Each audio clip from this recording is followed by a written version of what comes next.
caught up So with I've just got a message saying that she's logging in right now. So okay, good.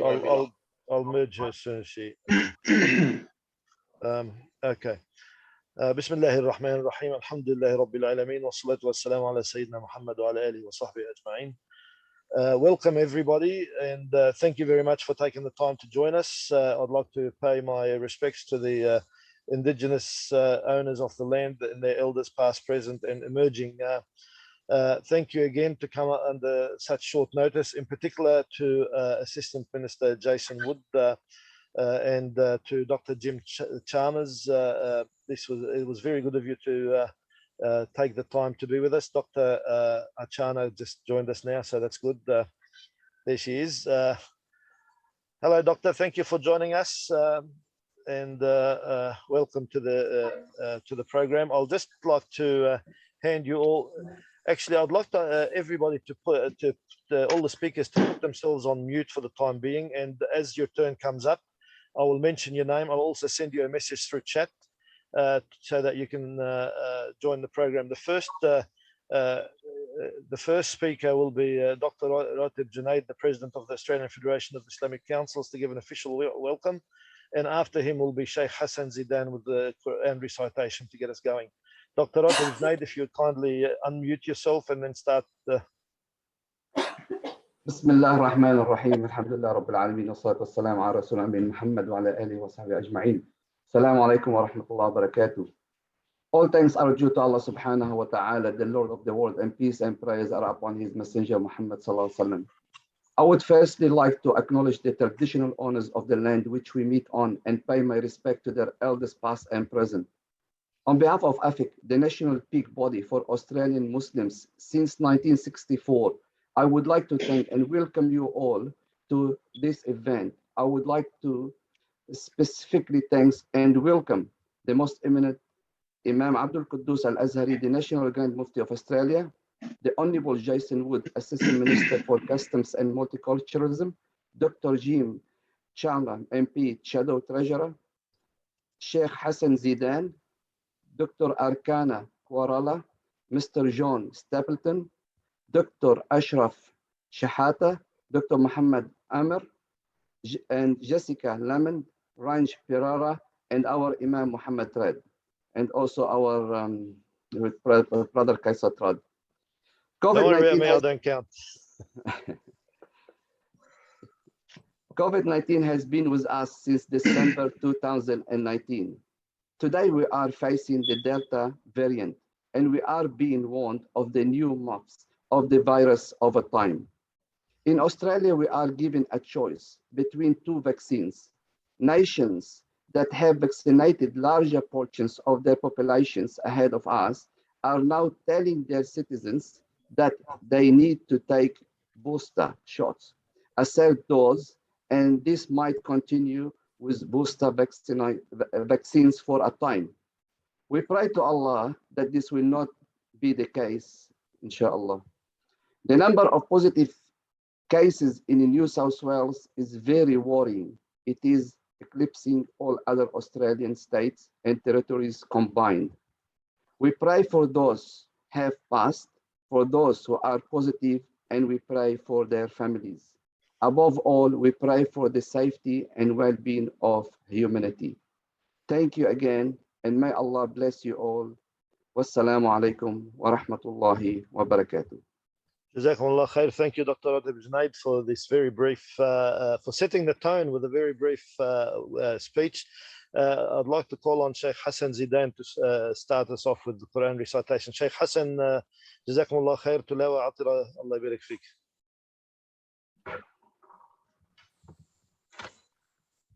يا شيخ حسن شيخ حسن السلام عليكم ورحمة الله جميعا.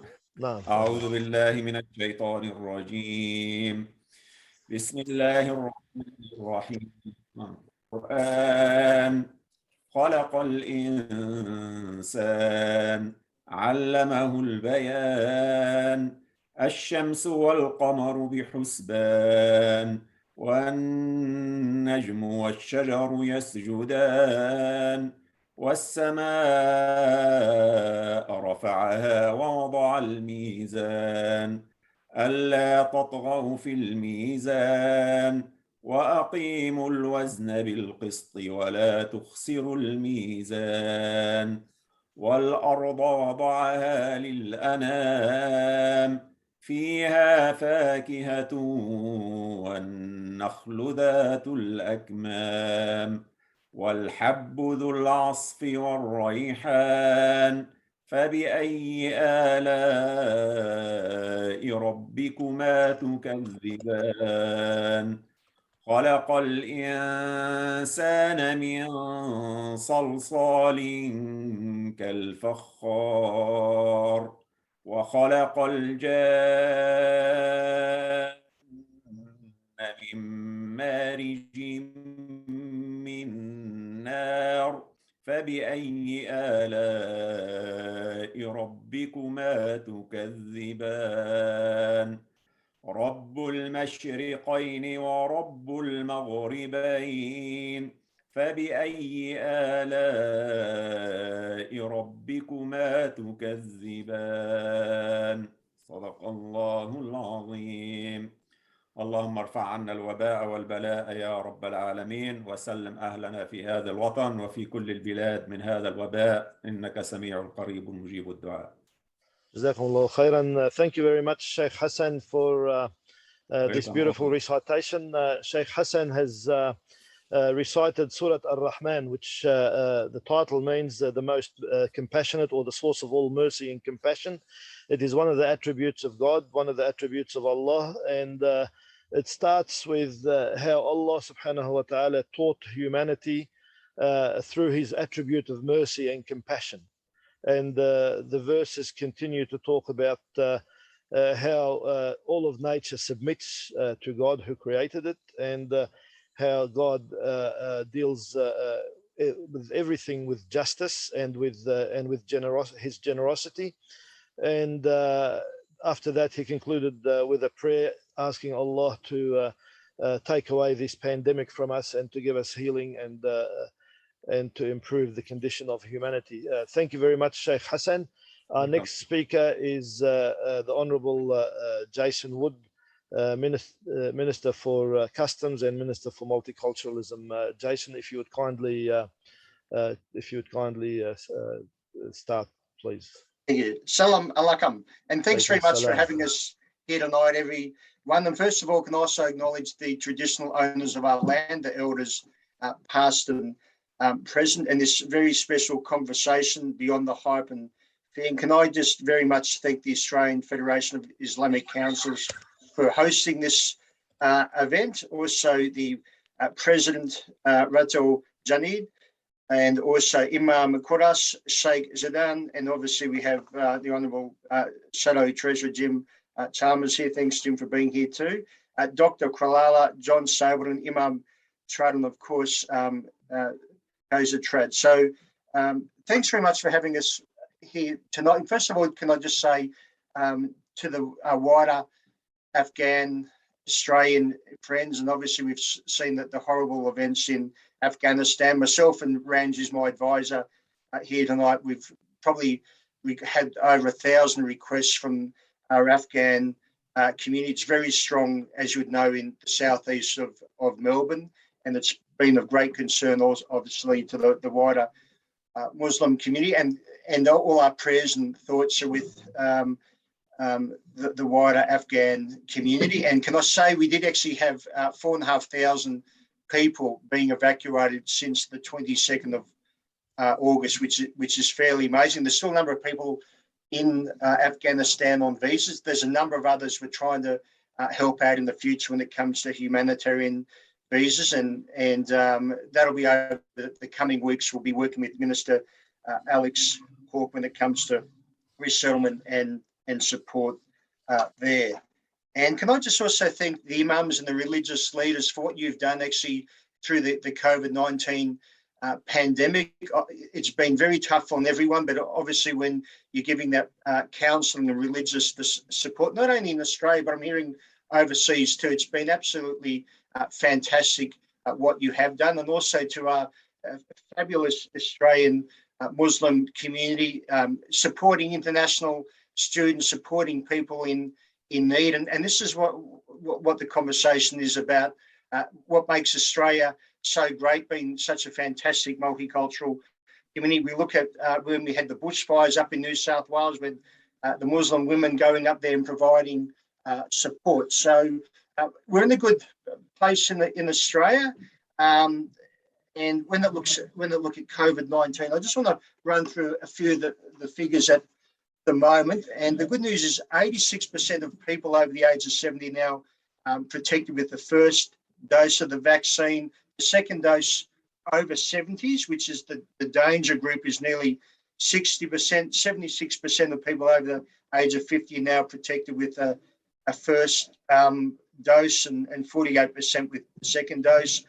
When it comes to those over the age of 16 years now, 56% of people have their first dose, and just 1/3 of the population over the 16 years have had their second dose. And obviously I'm here in Melbourne in lockdown, and I know over in New South Wales you're doing it tough too. And one of the issues which we must address, and I'm very much looking forward to hearing from the doctors tonight, is mental illness. It's been a great concern, and I hear that through others, even who are business people who may be doing well, but in others it's been really tough with cafes and hospitality, uni students, those youngsters trying to do the final years at school. Those parents are actually helping every day when it comes to, or during the weeks when it comes to online school events. So, but we have a bright future, obviously, here in Australia, where we get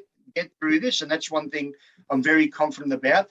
Just from one of my portfolio responsibilities, that's the Safer Community program, and rather than put this on how should I say, the back burner, we've recently just closed additional rounds for that, and that included for funding for high-risk youth, early intervention to support our youth who could go wayward, and also as you've seen before, after we had those awful atrocities in Christchurch, Prime Minister Morrison made that announcement in particular to support places of worship. And in actual fact, the Muslim communities received over 20% of grants, making places of worship safe. It seems crazy we need to say that, but that is the case. Some of the recipients of one which I actually personally intervened on was the Islamic Museum of Melbourne. And also there's been others from the Perth Islamic Centre, the Newport Mosque, and so on and so forth. But again, thanks very much for having us here tonight. I know we've got a lot of guest speakers and questions to go through. I've actually got another Zoom event at 7 o'clock with the Indian community, but it's been great to be part of your event. And Kaiser, thanks very much for having us on. Thank you very much. Thank you very much, Jason. And what I might do is move Dr. Archana just after Jim, so that both you and Jim can have an opportunity to ask the questions that you want.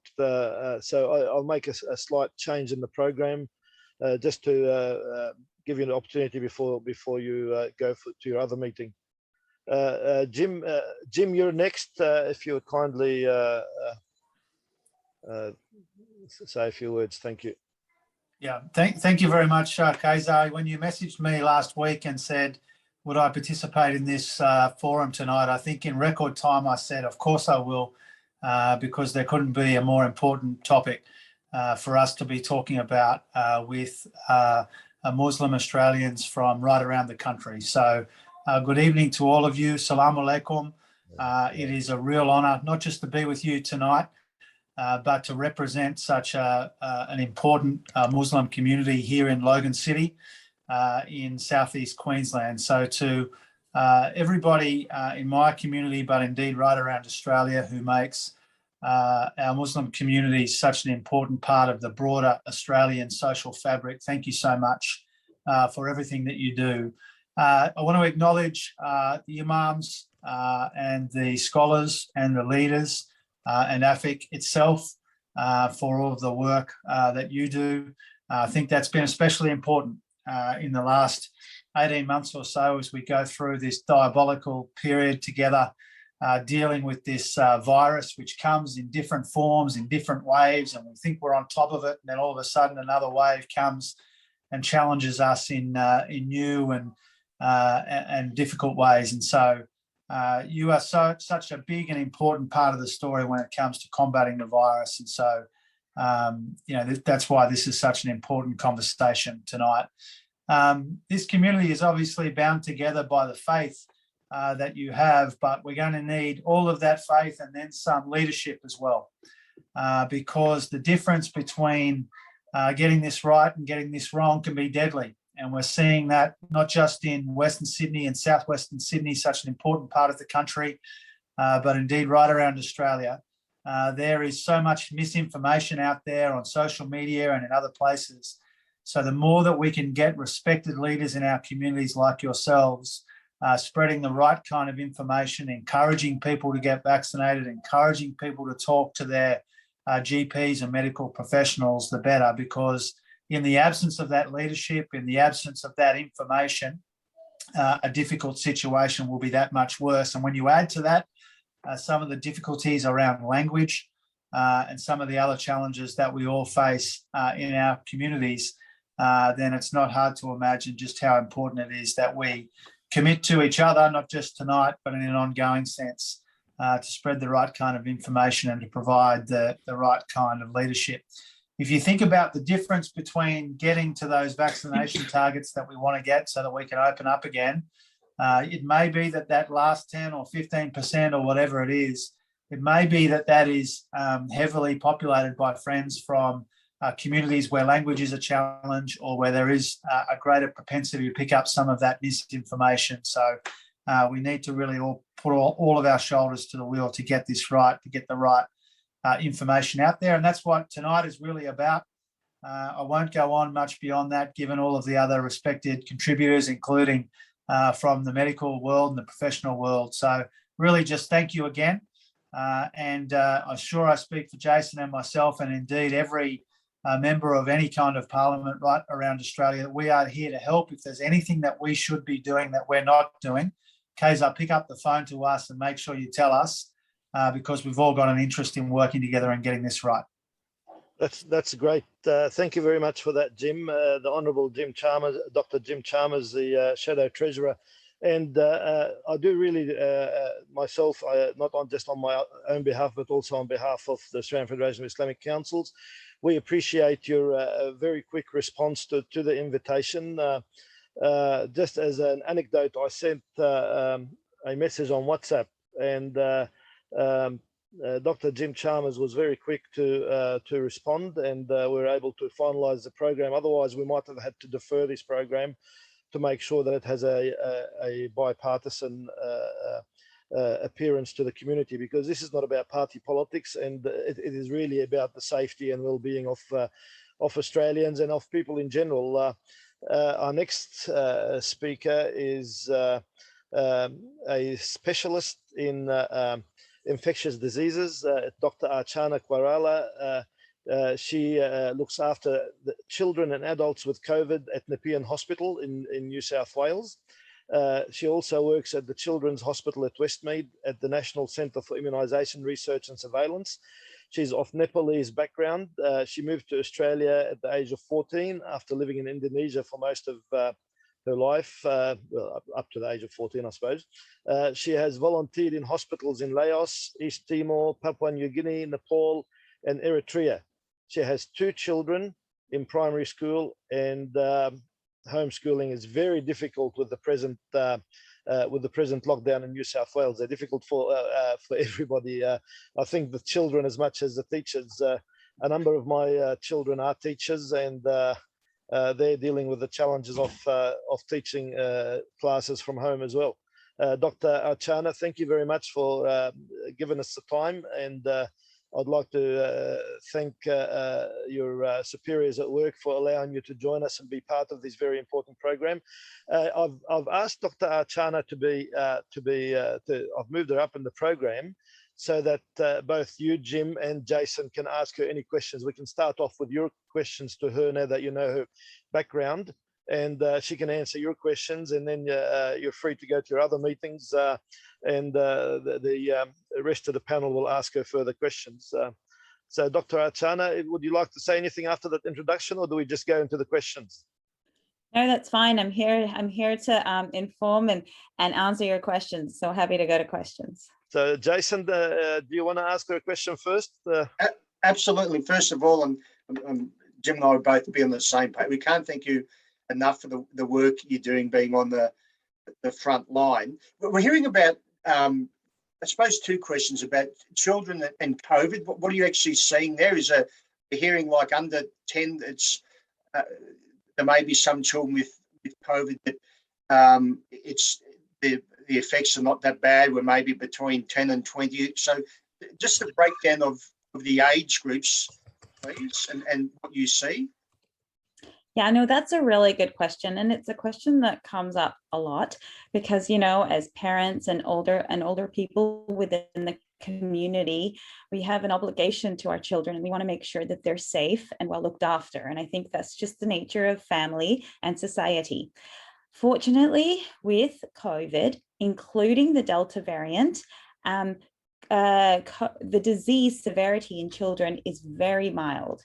So we're seeing right now in New South Wales that a third of the people that are getting COVID are children, but they're not in hospital. They're usually asymptomatic, meaning that they don't even have any symptoms, and if they do, it's very mild. When I work in a hospital, I have admitted a couple of families with children, and it's not because the children are unwell, it's usually because the parents are unwell, and these are now vulnerable children, and we have to look after them because they have nowhere else to go. So it's a really important question because, you know, these children, we need to look after them, and vaccination comes into it because we really need to vaccinate the people around these children to ensure that these children are safe and looked after. But in summary, the disease is very mild in children. Can I just have a follow-up question, if that's okay? What about when a child has it with mild symptoms? Can they potentially pass it on to an adult and then they get a really bad virus? Does that happen or not? Yeah, so that's a really good follow-up question, because what happens is that even when children don't have symptoms or have very mild symptoms, they can definitely pass it on. It's different to what we saw last year. For some reason last year, and I worked in infectious diseases for a long time, it was really odd that children didn't pass it, and we were all a little bit reassured. But with the Delta outbreak, that's not true. Children can pass it on as in the same manner that adults can as well. And that's a problem, because once the adults are infected, then they can get more severe disease. Thank you. No problems. Jim, do you have a question for Dr. Archana? Thank you, Kaiser. Dr. Archana, thank you so much for all of the work that you do, and also for being such an incredible role model for our communities too. One of the things I get asked a lot as a local representative is to explain to people the benefits of vaccination in terms of, you know, whether or not you can still catch the virus, but what does it mean for the severity? What does it mean for transmissibility? All of those sorts of things. And so perhaps you could explain for us, you know, tell us the best way to convey that information to the people that ask us that question. Again, a very, very important question. So I might start with what a vaccine is. Really, a vaccine is a small protein, whether it's been given, you know, with what we call the building blocks, so the RNA, or with another transport mechanism. It's really just a protein, and you give it into your body for your immune system to learn how to adapt and get rid of this protein. It's safe in that it can't actually cause disease. But it's a really good training tool for your immune system to be able to kind of, it takes a couple of days for your white cells, your antibodies, what we say, to be able to produce the right amount of ammunition to attack this virus so that it can get rid of it, you know, in a safe manner. Once your immune system is trained, then when you come across this virus, it can mobilize much, much faster than it would if it hadn't seen that virus before. So what it does when it mobilizes is that it mobilizes the immune system. It tries to get rid of the virus in some manner. In some situations, it can get rid of the virus really quickly before you even develop symptoms. In other cases, you might develop symptoms, but what it does is that it provides that, that education for your system to be able to do it so that you don't get severely unwell. And we know with coronaviruses and with COVID-19, these vaccines are highly effective from keeping you and your loved ones from going into hospital or going into ICU and dying from this disease. It's also very effective in stopping the transmission of the disease. In the way that occurs is that if your body has already come across this virus, understands its mechanism and able to get rid of it faster, then you're infectious for a shorter period of time. And so you will transmit less to people that you encounter with.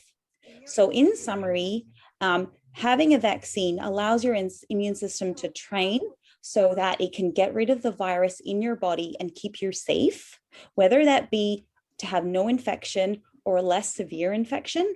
But two, it gets rid of the virus earlier so you don't spread it to your loved ones.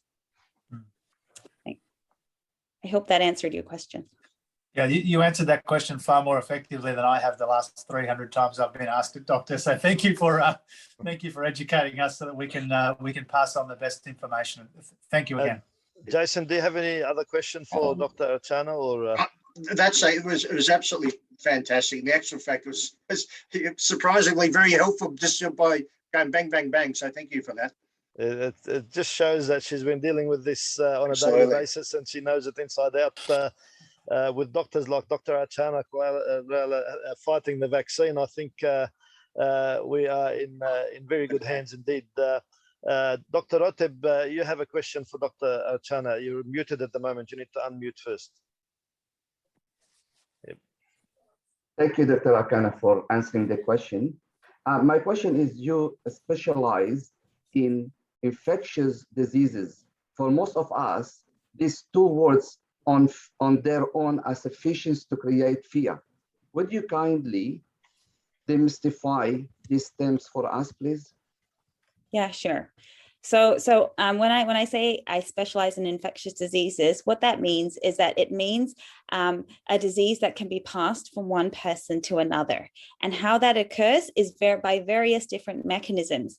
But there are lots of little microorganisms that are very, very smart, and all they want to do is survive. And so they've developed really interesting mechanisms in being able to go from one object to another, one person to another, an animal to a human to an animal. And that's all it is. And so in my training, I learn about these microorganisms like bacteria, like viruses, like parasites. And we also learn what makes them click and what we're happy to live with, because we do know that lots of bacteria are healthy for us, and what are not healthy, and how to both prevent it and treat these diseases. That's all it is. Thank you, Doctor. Thank you, Doctor. The other panelists have questions as well. Imam Muhammad Trad, if you would like to ask your question. You need to unmute as well. Yep. Yeah, thank you so much for your for the answers that you've given so far. They've been really informative and really helpful. My question is kind of a question that has come up after having interacted with the community a lot over the past few weeks, and especially seeing the big rise in the number of cases in the community. I personally know 3 families where the disease has afflicted one of the members, and by the time they've figured out that they've got the disease, it's already been spread to everyone else before they even had a chance to isolate sometimes. And so if we look back and compare, like bushfire season, we see all the advertisements from government about how to prepare for a bushfire preparedness plan and things like that. We don't really see that in terms of this virus, and I kind of understand that we're not used to having a virus outbreak like this, and that's really a good thing. But I wanted to know if you had any advice for people to kind of develop maybe a a coronavirus preparedness plan for their homes? Yeah, sure. So I guess to be able to understand how to prepare your home for coronavirus, you really have to understand the virus. And it's really hard, Mohammed, because in bushfires, you see the fire and you can see the damage, right? But this is something that's very, very small and you really can't see it moving from one place to another. And so you really have to be vigilant. During lockdown, it's really important to just heed to public health advice in terms of being able to just, if you stay-at-home orders, stay at home. If you have to go to work, then you follow the rules that have been in place.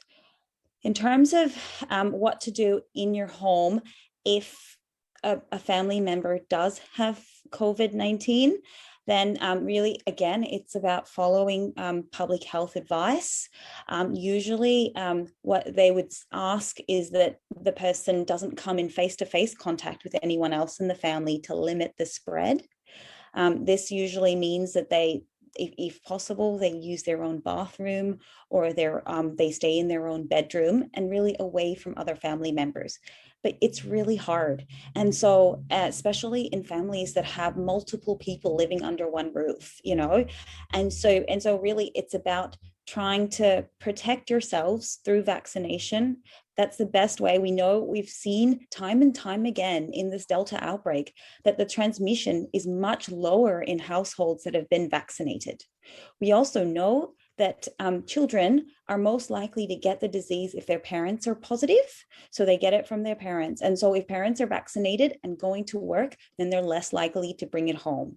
So a couple of things. One, get vaccinated. That protects your household the most, you know. And two, stay at home as much as possible. Just heed to the public health advice. If you need to, you know, see a loved one, then you try to do it in a safe manner. You try to use FaceTime, try to use, you know, WhatsApp video, rather than, you know, engaging with them, you know, directly. And three is if someone, you know, unfortunately does get COVID, then again, heeding to the advice that is given at the time. And it's usually about supporting them through it, but trying not to come to face-to-face contact. And washing hands. Yeah. Washing hands. I suppose the difficulty as well. Yes? Yeah, of course. I mean, I suppose the difficulty as well is that the person is already infectious before they even know it sometimes. And it takes time for the symptoms to develop. And that's what kind of like adds to the complexity of it. But then we're also hearing about people who, you know, they've fallen sick and they've gotten tested, but it's taking time for the test results to come back. So that's kind of added another kind of like an added difficulty to it. I agree, and it's really frustrating. But the thing what we find with the Delta is that it transmits really quickly. So once we find that someone is positive, usually everyone in the household has already, you know, developed the infection. Yeah, it's because it's silent. It just goes from one place to another. Every time you cuddle, every time you know, look after someone, it's able to be transferred. And that's why in hospital we wear so many different, you know, outfits to be able to kind of protect ourselves, so we protect other patients. And so again, I come back to the vaccination story, is that, you know, you want to make sure you protect yourself before you're exposed. One, and if you've had a test, then really it's about isolating yourself away from your family for as long as it takes for the test results to come back. And if you're and really trying not to visit other families while you're unwell. Okay. Your Eminence, Imam Abdul Quddus, would you like to ask a question? You need to unmute yourself first, please. National Grand Mufti of Australia, would you like to ask a question to Dr. Archana, please? Thank you very much, Dr. Archana, for your wonderful explanation and elaboration. My question is the first part will be about how we all know it's a very deadly virus we are going through. I would like to know how deadly it is comparing other viruses like Ebola, SARS, the German measles, and the Spain influenza now. And the second part is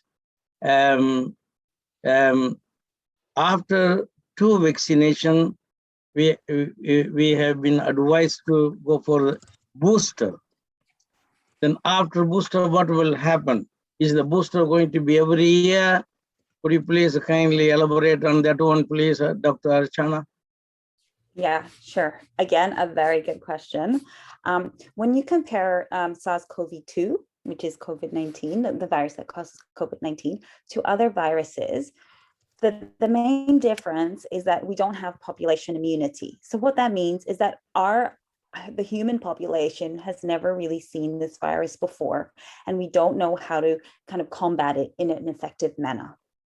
We do know that most people who get COVID-19 can remain in the community, and a small proportion do. And this is quite common with most viruses, is that a large part of the community are symptomatic, have symptoms, feel unwell, but are at home. The same with flu. But then there's that small proportion that require hospitalization. The issue is that when you look at that small proportion, and if you look at 7 billion people, that small proportion isn't that small. It's your father, someone I'm sure all of you know someone overseas that have had it, or know of someone who's passed away from it. So the absolute number is not insignificant. We also know that sometimes when you get a disease, then you get residual symptoms from it that affect your daily life as well. And that's called what we call in the medical term morbidity. So you don't die of the disease, but it does affect you, going forward. And we know that, with the flu, for example, influenza, if a young child gets an influenza in the brain, then that young child's trajectory or their lifespan is affected, but their development is affected. When you compare it to viruses like SARS and Ebola, it's very different, because SARS has a very high, around, a third of people who get SARS can die from that disease. It's very high mortality, so death from it, but they don't spread it until they're really unwell. So we're able to contain it. And the German measles, we don't even think about German measles anymore, really, because we've got almost universal vaccination. But, when people with COVID, lots of people are not going to doctors, because they're scared and not getting their children vaccinated. And if that happens, then we will start seeing those diseases rise again and cause problems. The second part of your question, I've just forgotten. The vaccination, two vaccination, a third one booster. Yeah, booster. So what happens in your body, in your immune system, is that you learn to get rid of this virus. So you develop what we call, immune troops. Yeah, they know they're military. They can kind of, when they see something, they can get rid of it. But after time, if the military don't see that, they kind of get a bit lazy. Right. And so they don't know, they have other things to do, because the immune system always has to combat everything that you are interacting with in your world. And so they start forgetting. They start, just be like, oh, that other thing is more important. That other virus that I got from my child, that's, is more important. I will look after that. And so after a period of time, and we know that's probably around 6 to 12 months, your immune system just kind of starts forgetting a couple of things. Now, when you encounter that virus, the immune system doesn't take as long as you would if you've never seen it, but not as efficient as you would have otherwise been if you've been vaccinated, let's say, a month ago, right? And so that's why a booster may come in, because if you give a booster at 6 to 12 months, it's probably around the 9-month mark. That's what's happening in the United States of America. Then your immune system sees it, says, oh my God, I need to rally the troops again. We need to get all sorted. And then you get that boost in your immunity, so that if you see the virus again, then you're a lot more prepared.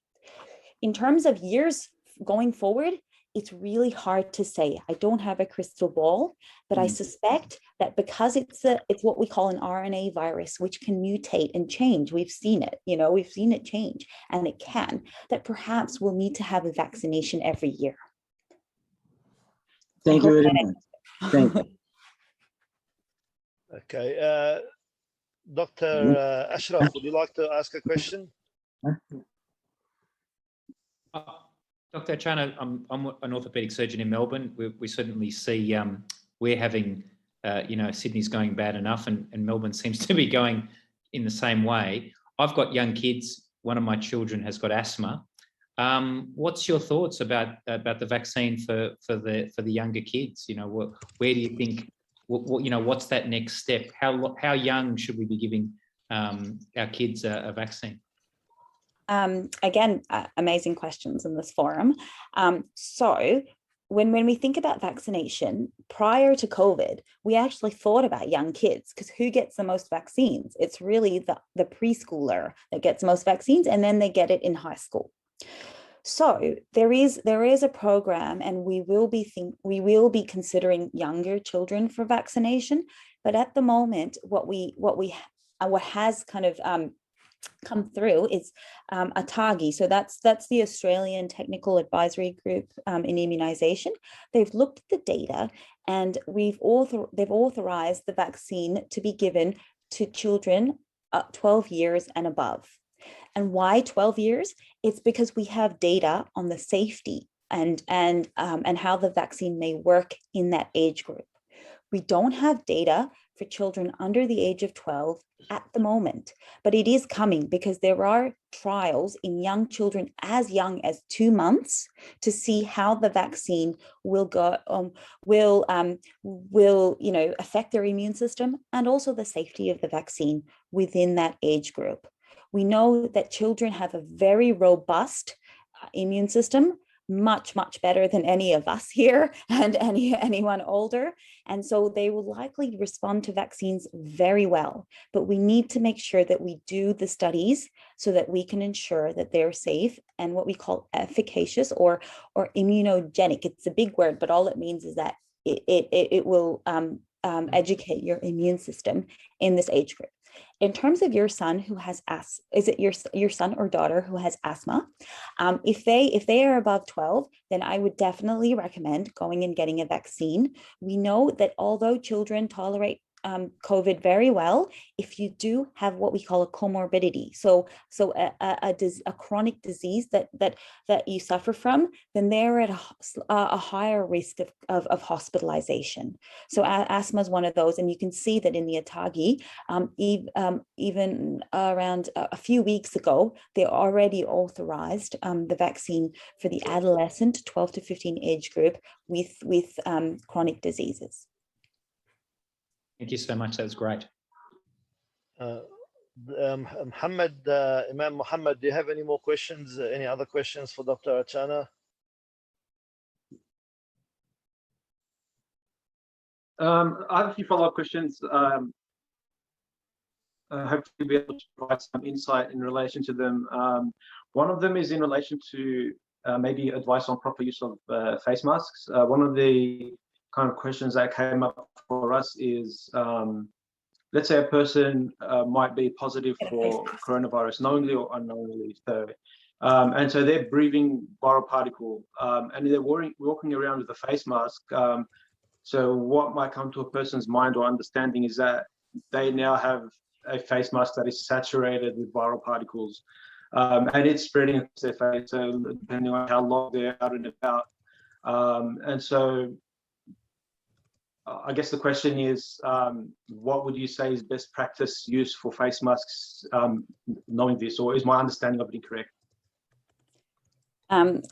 Yeah, so in terms of face masks, I was just, as you were asking the question, I just got up to get a face mask so I could potentially just kind of show you how to do it, because it's much easier to watch something than to get someone to explain it.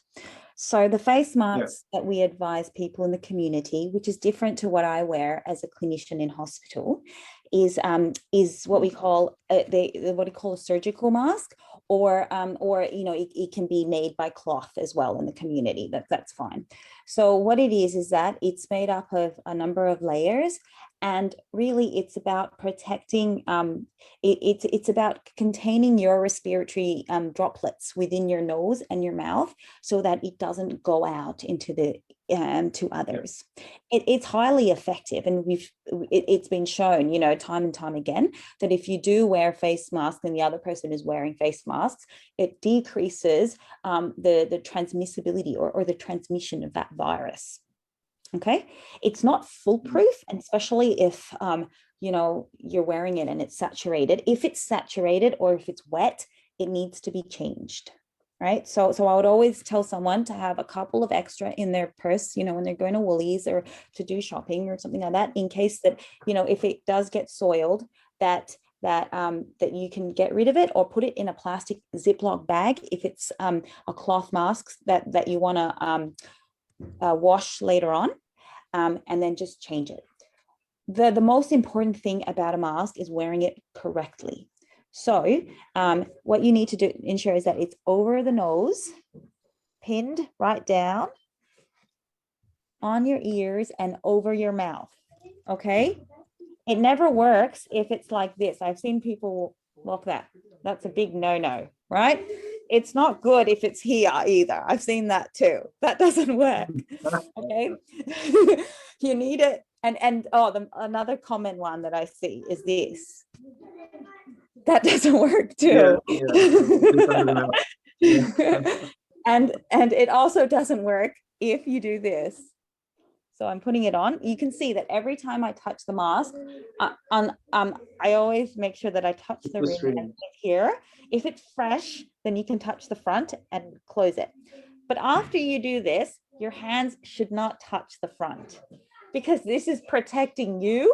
So if you go and do this, and then do this, then you're kind of transmitting to yourself. So the way to take off a mask is to ensure, I'm so sorry, my kids have just come through. Just close the door. And you do it like that. And then I do it like this. If it's a cloth mask and I want to keep it, then I touch it like this and I put it into a Ziploc bag. If it's something that I want to get rid of, I hold the straps, I get rid of it, and then I hand sanitize.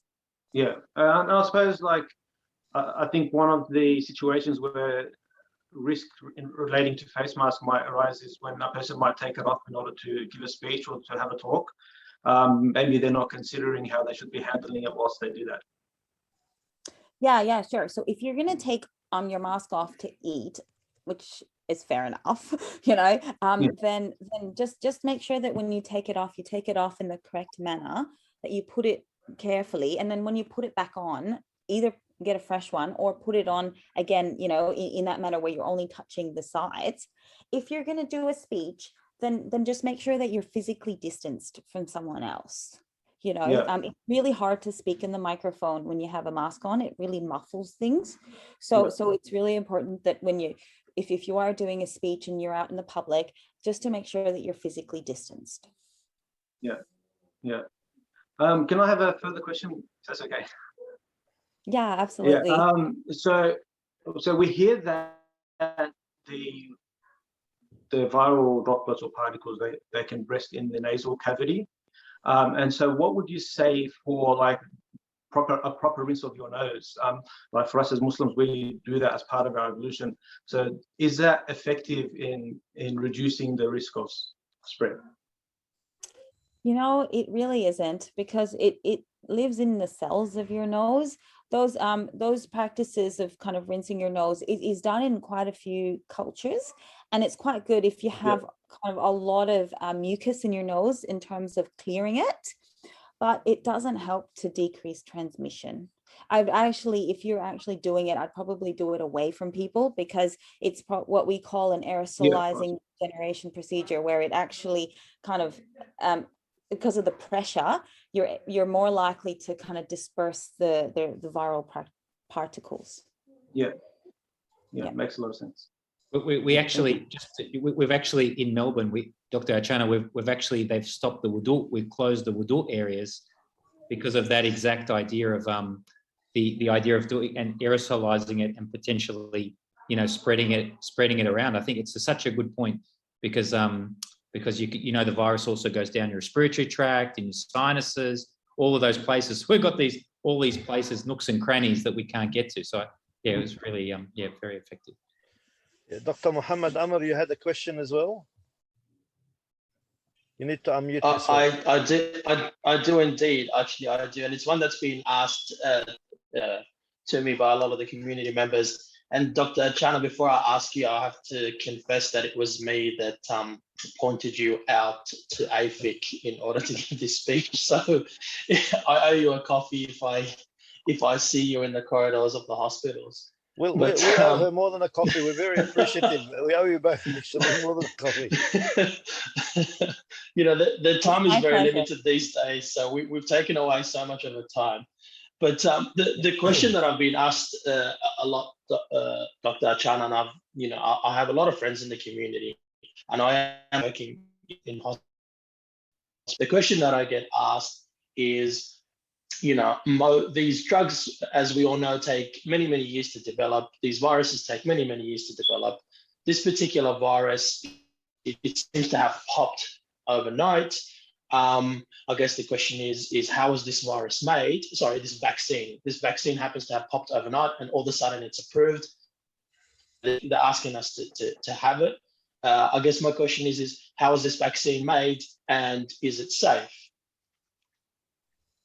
Yeah, no, that's a very good question, and I get that a lot as well, not just from the public and my patients, but my family too.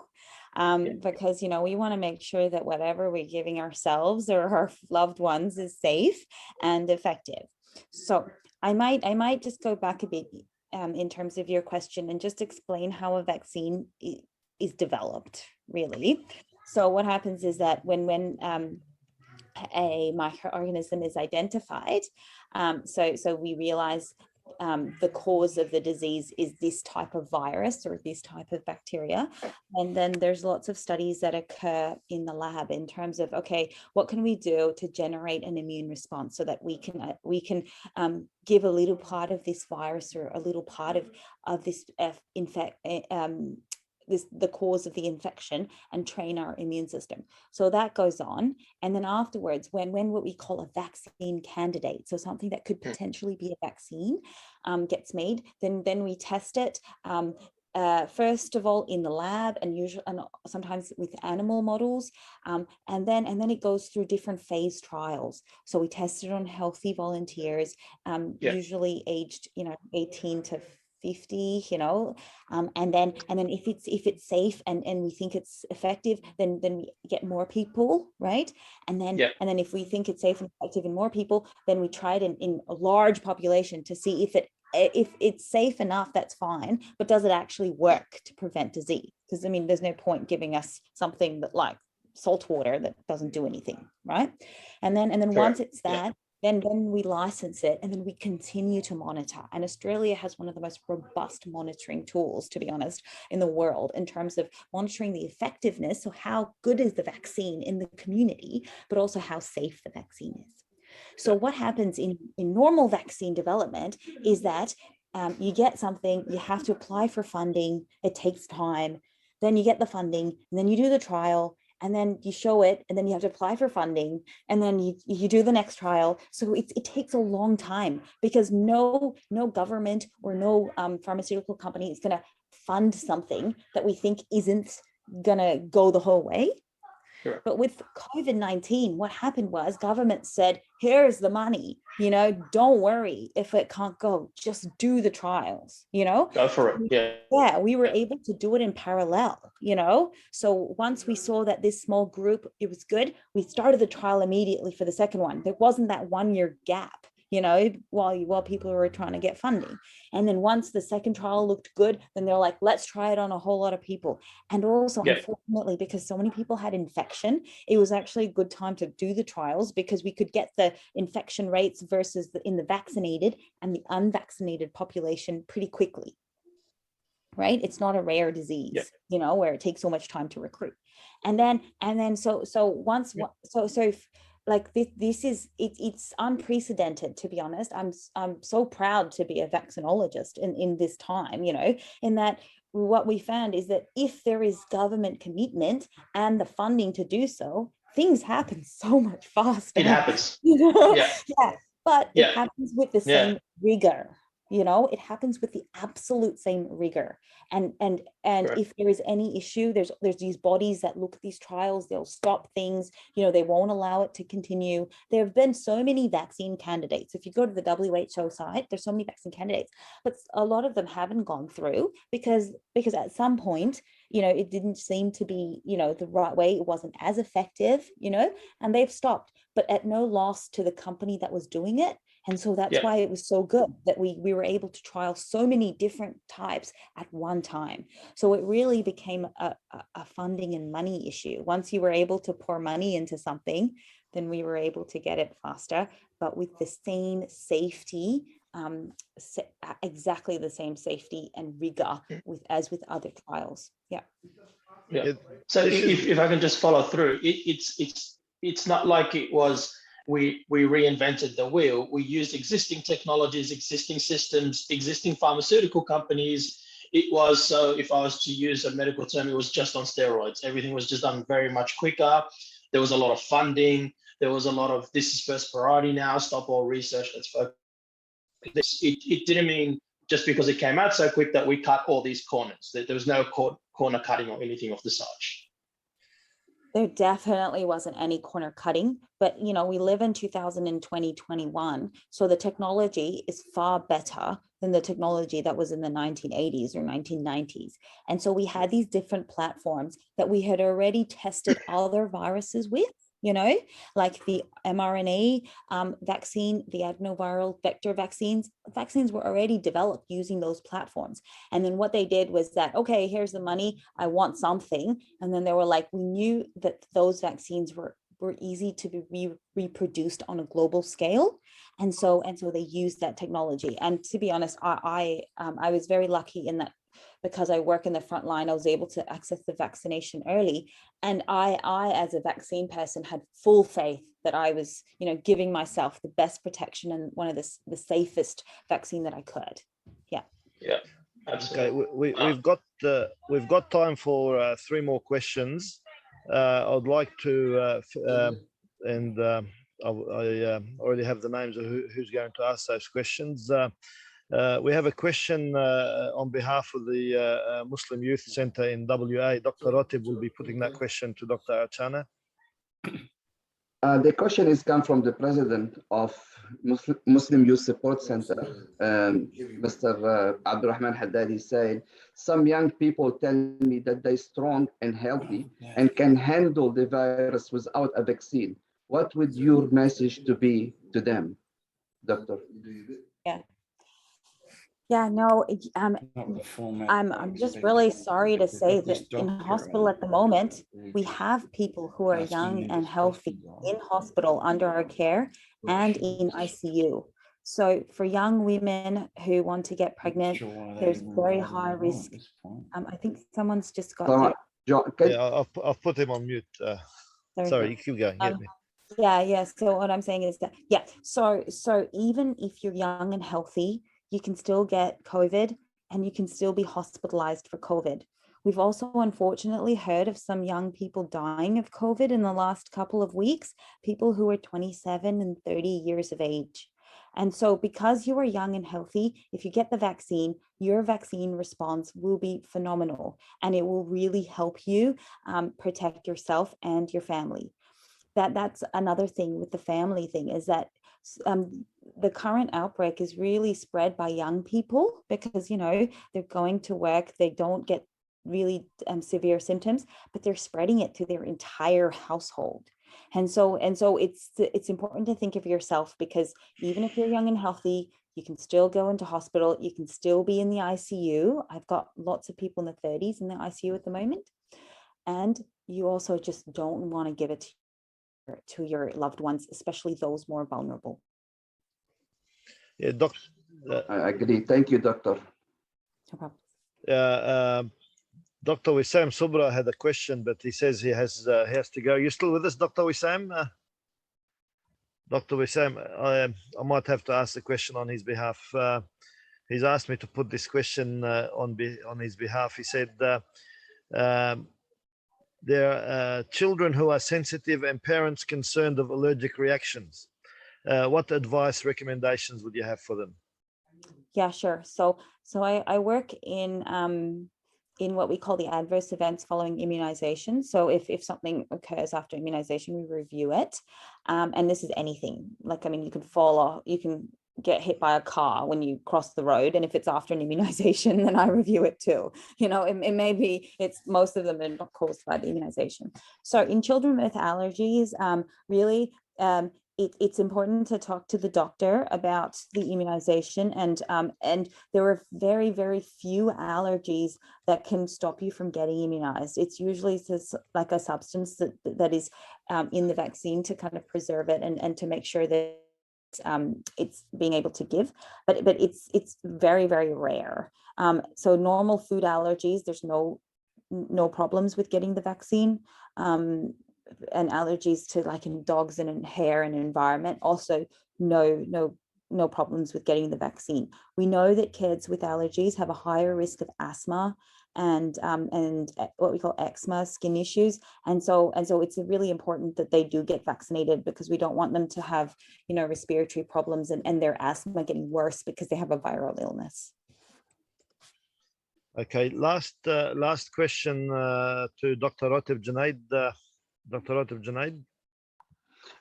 Dr. Archer, just a question. Is there a final message for our viewers?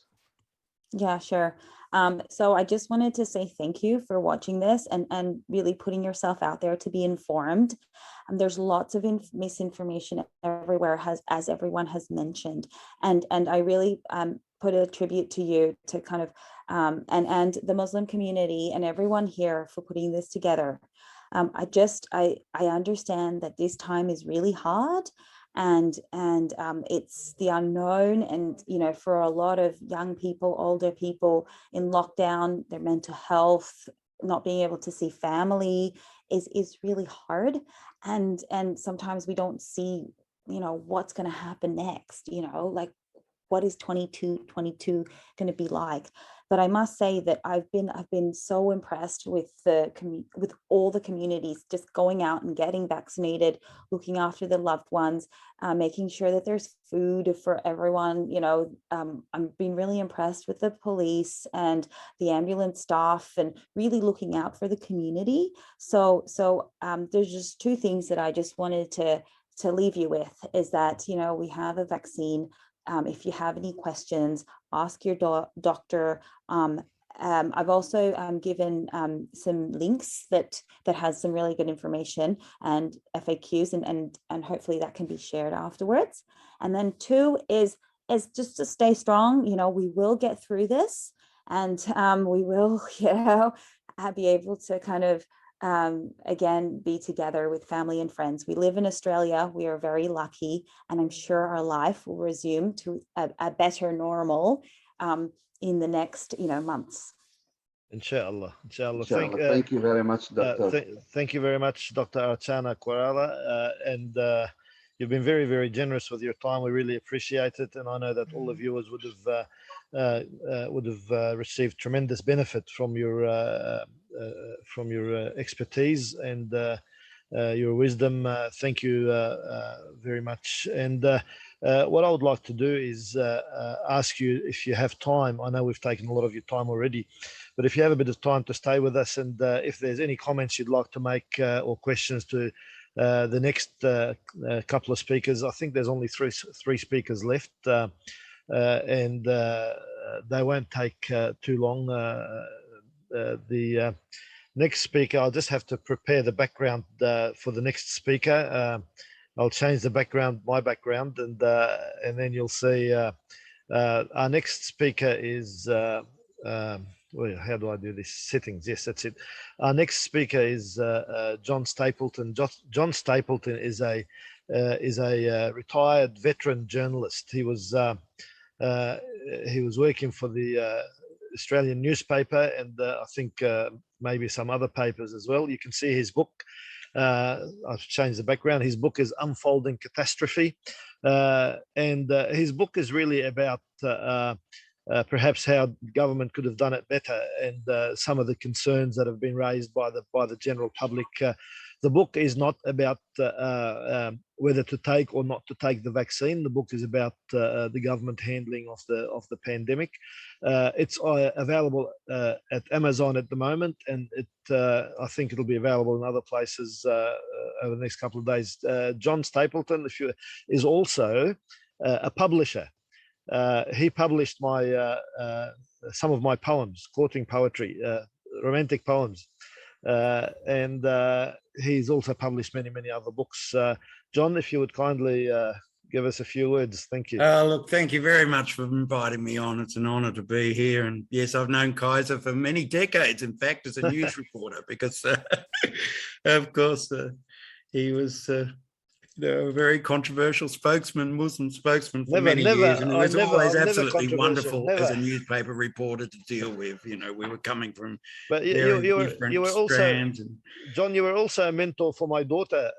Yes, I was. She was worked for a couple of years at the Australian as well. Yeah, she was a cadet on the Australian newspaper, and I was basically mentoring her, and she was a wonderful person. Yeah, really wonderful person. And yeah, it was an honour. I've prepared a few notes here, and I don't look at the whole vaccine issue. I just don't want to buy into this and this. The book focuses on lockdown, so I've prepared a few notes here, so we'll just go straight into that if you don't mind. Public servants like to talk about evidence-based policy, quote unquote. 18 months on from the country's first COVID death, Australia is almost unrecognisable. We have seen the most violent demonstrations in recent Australian history. Australians have been turned against Australians, with hundreds of military personnel on the street, with police blanketing suburbs across Australia, now enforcing the equivalent of martial law. Not one single politician could produce the evidence that this action is appropriate. At the same time, Australia has become a laughingstock around the world with the most excoriating coverage this country has ever attracted. Where is the evidence that putting millions of people under house arrest, unable to visit friends and family, unable in many cases to work, destroying many tens of thousands of businesses, throwing vast swathes of the population onto welfare, quadrupling or quintupling the national debt, destroying the education of millions of Australian children? Where is the evidence that this is an appropriate response to the COVID-19? Where is the evidence that lockdowns work? Where is the evidence that instituting curfews on millions of Australians is effective or appropriate? Oh, that's right. It's all a secret. In Victoria, New South Wales and Queensland, indeed across the entire country, we've seen the same charade of the implementation of draconian law enforcement and massive restrictions on personal liberty. But state and federal governments are all refusing to release the medical evidence on which these decisions are based, for the simple reason it doesn't exist. My new book, Unfolding Catastrophe, which coincidentally became available for purchase today, has one aim, and that is to change the debate around lockdowns. A frightened and confused Australian population has been bludgeoned into accepting the loss of freedoms, while unbelievably arrogant and utterly out of touch politicians, many of them earning some 40 or 50 times the income of a welfare recipient, have escaped scot-free. As one group of doctors in the book records, quote, the relentless bombardment of numbers unleashed on the population day after day, hour after hour, without putting those numbers in context, without comparing them with flu deaths in other years, without comparing them with deaths from other causes, has induced true anxiety psychosis in the population.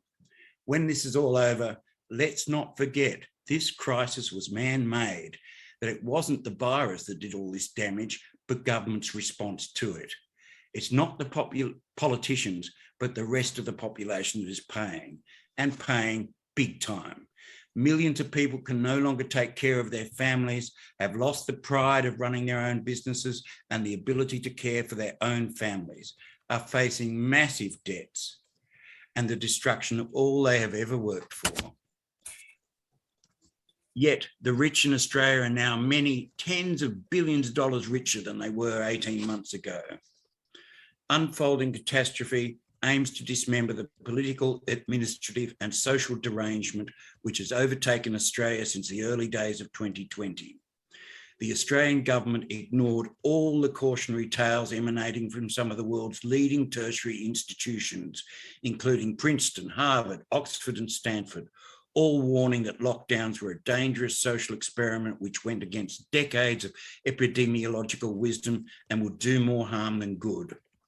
Amongst the journalists quoted in the book are Australia's leading investigative reporter, Michael West, who has described the entire scenario as the worst case of corporate rorting ever seen in Australia, to the esteemed elder statesman of Australian journalism, Jack Waterford, who dismembers the poor quality of advice and the shockingly poor messaging emanating from government. Other writers include Professor Augusto Zimmermann, whose book Fundamental Rights in the Age of COVID-19 canvasses Australian academics deeply concerned about the loss of liberties. If the Australian government didn't want to pay any attention to many of the world's leading disease experts, they only had to go to the Australian National University and one of the country's most distinguished academics, Professor Ramesh Thakur, who has written extensively on COVID for publications both here and around the world. He has warned repeatedly that lockdowns were entirely the wrong response. Eminent scientists who urged caution were ignored, but have been far truer in their predictions than the doom-laden projections of others. To quote Professor Thakur, the harsh lockdown measures were instituted in response to the fear-mongering projections of mathematical modelling that bear hardly any resemblance to the reality that has unfolded across the world. The result has been disastrous for millions of people around the world. Rather than focusing protective measures on the people at heightened risk of illness, governments around the world imposed and continuing to impose severe restrictions on their entire population. With routine medical care disrupted, businesses shuttered, curfews imposed, travel restricted, socialisation criminalised, we are causing a devastating amount of harm. And I'm sure all of you here have seen that in the communities. And we not always be on the same page, Doctor, but I'm sure you've seen that as well. As every day the country descends further into a totalitarian hell, if I have one hope for the book, it is that it marks a white line amidst the chaos that has enveloped us all, that it forces politicians to rethink their actions and for the public to reassess their politicians. Unfolding catastrophe asks, what will happen when the population realises they have been lied to? The answer, they will riot in the street, which is exactly what has happened, with unparalleled scenes of violent protest around the country. The old dictum, do no harm, has been abandoned, as many in the medical profession has overseen or acted as political shields for the massive damage now being done. The history of government hysteria and the implementation of lockdowns began with Imperial College London and was mirrored in Australia with similar modelling by the Doherty Institute, which was predicting 50 to 150,000 deaths in this country. Australian authorities must have known within weeks that the hysteria being visited upon the country was being done under either false or highly disputed premises, that the forecasts of both the Imperial College London and the Doherty Institute in Australia were wildly inaccurate. It was obvious from very early on that the projected death tolls, the excuse for Prime Minister Scott Morrison placing himself front and centre of the fear campaign, the rationale behind the massive destruction of Australian life was false. Why did no one call him out? Not his political comrades in arms, not his wealthy political donors, not the premiers now shutting down their entire states and masquerading as heroes of the moment, not the senior bureaucrats peddling a message of alarmism, and only very, very few in the nation's media. Politicians ignored all the warnings, seized the advice that suited them, and have absolutely destroyed the country. Goodbye democracy, goodbye decency. It was the world's most famous whistleblower, Edward Snowden, who warned in May of last year, quote, "We are seeing new powers being claimed. We are seeing new powers being abused. You know, They always say these are temporary. It is for this reason and that reason, but there is nothing more permanent than a temporary measure, end quote. No government should ever again have the power to shut down lives, businesses, culture, and liberties with a wanton disregard for the citizens' welfare. It is no wonder that the public is confused. Anyone who has doubted the government narrative only had to look as far as Sky News and The Australian, normally associated with the conservative side of politics. They have described the government's COVID response as dishonest and incompetent, and the government itself as, quote, a clown car packed with idiots, unquote. The Institute of Public Affairs, another group normally associated with the conservative side of politics, that is, the same side as this government, sums it up thus, quote, the problem is that this man-made recession falls unevenly across Australians. It is the young, small businesses, the self-employed, and those in the productive private parts of the economy who are being smashed, while public servants and bureaucrats have not only been sheltered, they have flourished. Power-hungry premiers, politicians, and unelected health bureaucrats weren't going to return the freedoms confiscated on the basis of what we now know are exaggerated claims and highly inaccurate modelling. Unfolding Catastrophe Australia closes with the following passage, quote, the veneer of civilization proved virus thin. The consequences of lockdowns and the remaking of Australian society will spill down the generations. The derangement that took over the political class and the absolute mismanagement of the COVID crisis beginning in early 2020 will seriously damage the welfare of hundreds of thousands of families and mark the nation's descent into a totalitarian hell. And those who inherit this future will wonder, above all else, how could anyone of conscience have let this happen? Thank you, John. This is very, very thought-provoking. And living in the southwest of Sydney, what you've said has echoes the concerns of many people who are afraid that these lockdowns are creating a class divide. Now, looking in terms of the original COVID. Yes, more people were recovering. It doesn't seem that it was as quick to transmit, and perhaps was not as potent as the Delta variant. And experts are now talking about the potential for a Lambda variant and perhaps some other morphs of the virus. And I know that Dr. Archana is not talking on behalf of the government or anybody else other than as a medical professional with expertise in the area. Dr. Archana, I know that as a medical professional, of course, you would advise for what you believe as the best interest of society, based on your experience and based on the evidence that is before you. And I think what John opened with at the start of his presentation is that the government has not provided the data. It has not explained it well. The government has kept people in the dark. John touched on some issues, and I think some of the other speakers touched on mental health issues. What we've been reading in recent weeks is that Lifeline is getting more calls than ever in its recorded history, that this lockdown is affecting people's mental health. Youth suicide attempts in one recent study were up 180. You're breaking up, John. I mean, it's diabolical. Even in my area, there was a 12-year-old girl suicided the other day. Everyone's blaming it on lockdown. Whether that's fair or not, who knows? But these sorts of things are running through these communities. People are frightened, they're very disturbed, and they're absolutely dispirited now. This is 18 months of this, and people are worn thin by it. Absolutely worn thin by it. So we need, I suppose, before Dr. Archana tells us about the best practice under the Delta variant, we probably also need to get the message across to government to engage more mental health experts to help with their messaging and to help with these lockdowns. I think, excuse me, I think the other issue that is of concern is what we've seen in the southwest of Sydney with the way police have handled members of the community. There are massive concerns about the policing that we've seen, and I know, and I've published some of them in a magazine, my magazine, and Sense of Place magazine.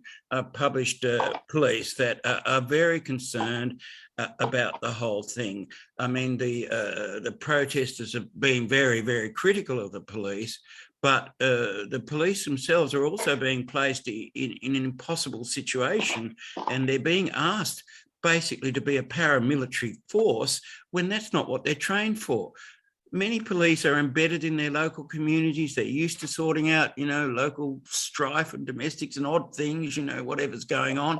But they're not used to this sort of role, and they're becoming extremely unpopular as a result, which I don't. In New South Wales, for instance, they handed over the whole control of it to the police. I mean, how was that even appropriate? Well, it's just mind-boggling. And some of the scenes, everyone now has a smartphone. Everyone's filming these things. You know, there was a shocking scene in Melbourne where you can see it. It doesn't matter how many times you play this footage, it's clear as a bell. The police car rams a man onto the ground, and then another policeman stomps on his head. I mean, it's out of control, and it's extremely disturbing, and people are being very disturbed by military on the streets. This has never happened in Australian history. It's very disturbing, and I really think we really need to assess this whole thing before it gets any worse. What I might do with this point is give the three doctors who are with us on the Zoom link an opportunity to say something in relation to maybe if any of the three doctors would like to talk about the mental health issues, if anybody would like to talk about the policing. I know Dr. Muhammad Amari had some concerns about that as well. And Dr. Achana, if you would like to say anything in relation to some of these points. Yeah, go, Dr. Achana, please do. Yeah, so I acknowledge what John is saying. You know, lockdown is awful, and it affects, you know, the entire population. When you look at, you know, these viruses are probably causing infection in if you look at the percentage in a very small percentage of people, and there are, you know, hot pockets of communities that have been in further restrictions, which, you know, yes, the average age, sorry to interrupt, the median age of death is 86, very much similar to the flu. I mean, people under 60 have very little chance of dying from it, and they're not being told that. Now, I think that's very disturbing. Yeah, John, that may have been the case with the original virus, but now with the Delta variant, it seems that some young people are, not many, but even well, they're one certainly catching it. You know, it's a highly contagious variant. We know that. Yeah, we also know it's a less deadly variant. Look, but that's not getting across either. There's one issue that the MP for Lakemba, the state Labor MP for Lakemba, mentioned recently. In relation to these lockdowns, he compared it to a tale of two cities, that the eastern suburbs of Sydney that had the original outbreak of the Delta variants in Sydney did not see anything like the lockdowns that are being imposed on the southwest of Sydney.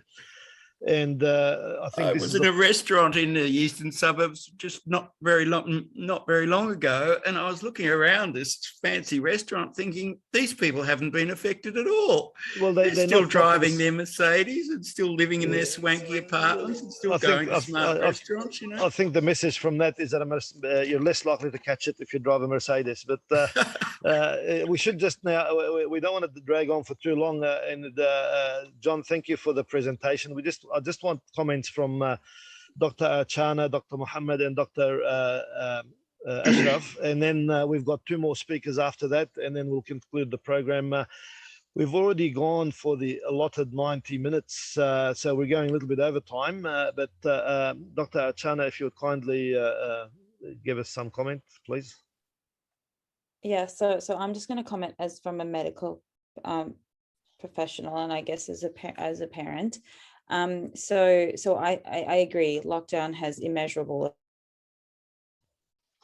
hurt on, you know, their ability to earn income, on their mental health, and so and we are seeing it, you know, in our hospitals. I do a lot of work around schools, and the lack of the fact that children aren't attending face-to-face learning has, again, you know, impact on their education, on their social and welfare and well-being,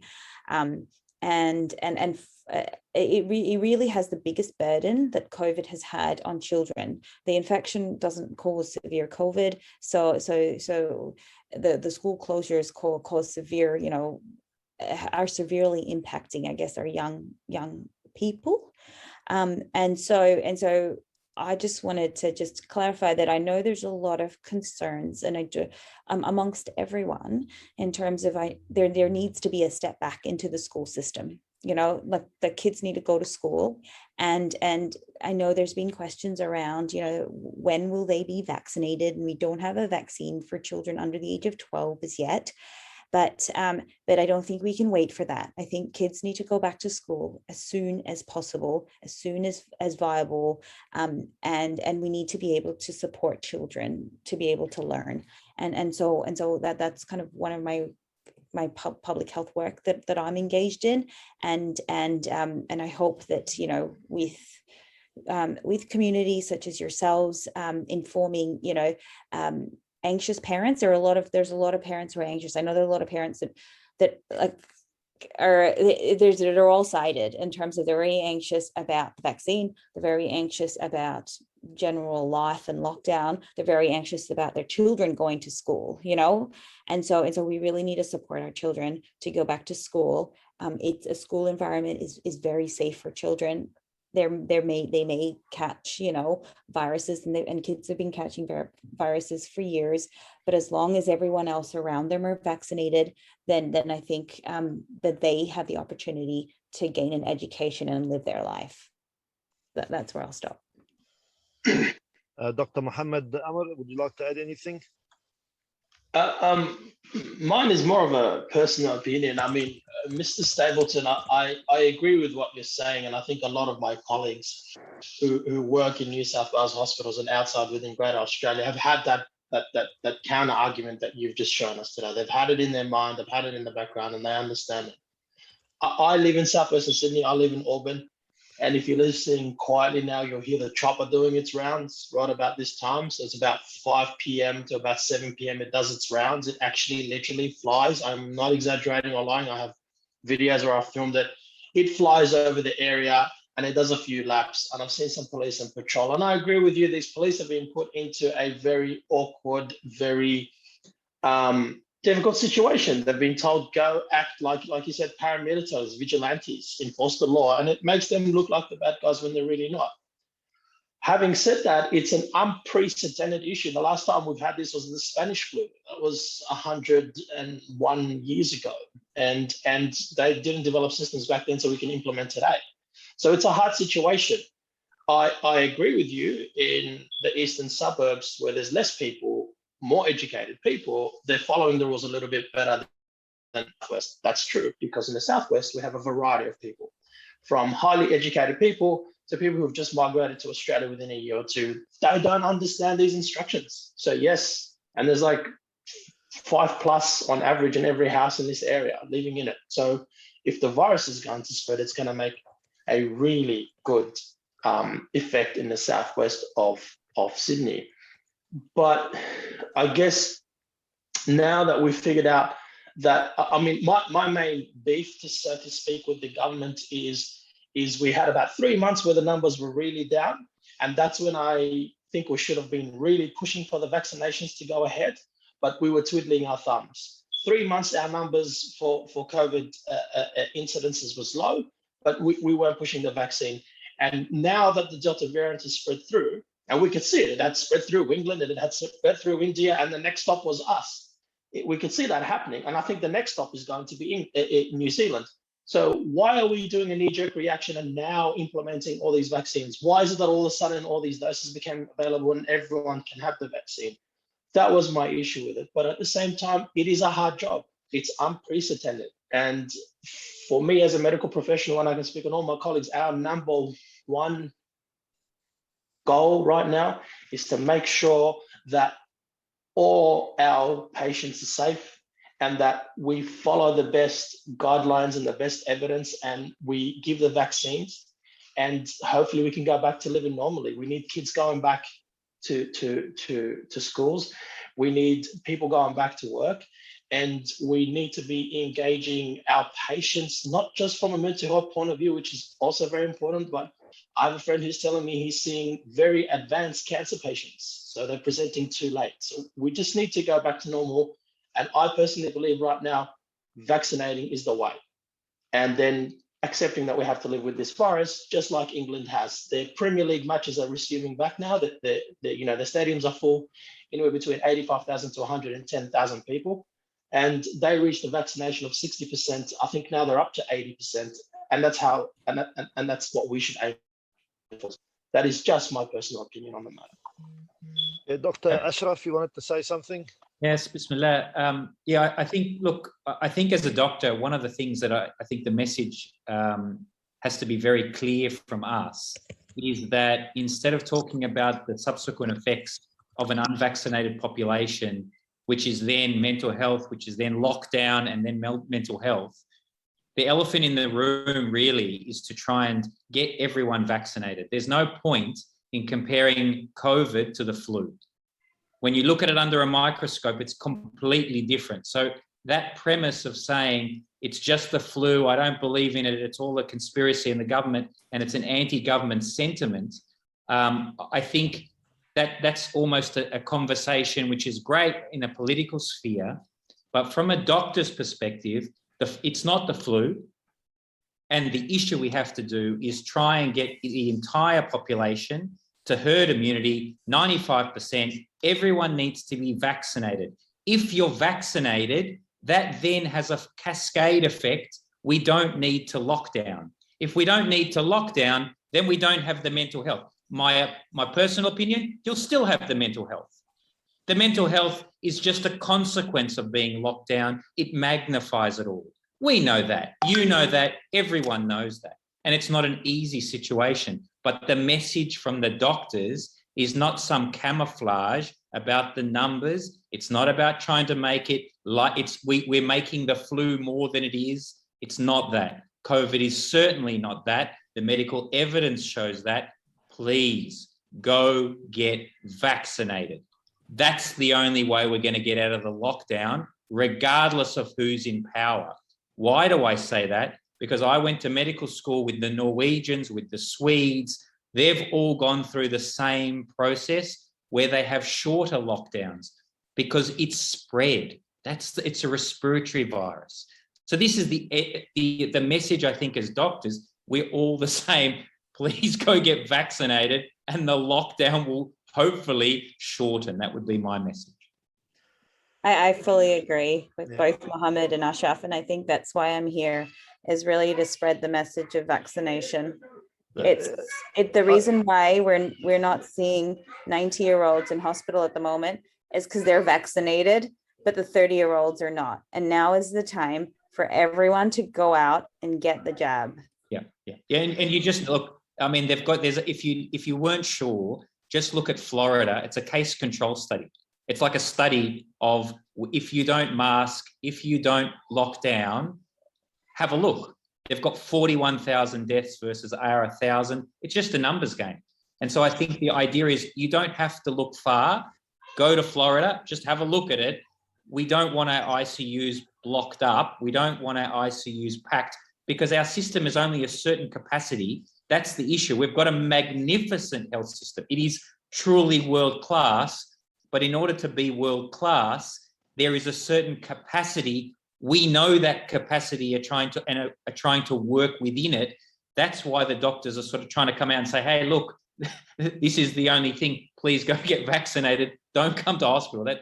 Because it's going to be. I think there's more and more Australians who are very keen to get vaccinated. But one of the problems that we've had is that the rollout of the vaccine has been very, very slow. I think in that period when we didn't have cases in New South Wales, people wanted, but the vaccine just wasn't available. And now there's still long queues for testing in some places, long queues to get the vaccine, long waiting lists as well. Yes, I think you will have enormous trouble in this country trying to convince everyone to have a vaccine. The whole wellness, alternative health, all those movements are very strong in Australia. I think it was one thing I read recently was about 26% of the population are basically opposed. So you are going to have major, major difficulty if you're going to introduce vaccine passports or whatever else. There's also a huge amount of conflicting information out there, as you all know. You are going to have significant problems convincing the population, all of the population. Sorry, Doctor, I think that's a good point, and that's one of the reasons that we held this event is to dispel some of the, I suppose, misinformation that is out there. And but I think one of the issues when you say conflicting information, I do not to be, I do want to make sure you have to listen. You've got 3 doctors. We are not giving conflicting information. There are many, many hundreds of doctors who take a different stance to you. Many of them are pointing out the case of Israel, for instance, which has one of the most vaccinated populations on earth. The majority of people being hospitalized have been double vaxxed. That sort of stuff, information is now pouring out. John, and it's hugely controversial. I would say, John, in Australia, 99.9% that are APRA-approved medical doctors, not PhDs, doctors, medical doctors, will give you the same advice that all 3 of the specialists have. I can almost guarantee you that. So I think it's a really important idea of where you get your information. And if you talk about medical doctors, I guarantee you that from an APRA perspective, you will get a consensus. That's different to a PhD in optometry. I think it's different to a thing. So I do want to make sure that it is a very important point, because people say I'm a doctor and he's a chiropractor. I'm a doctor and I'm a physician. So they will have different opinions. I think maybe we need to change the usage of the term doctor, so it's only for or give the medical professionals a different.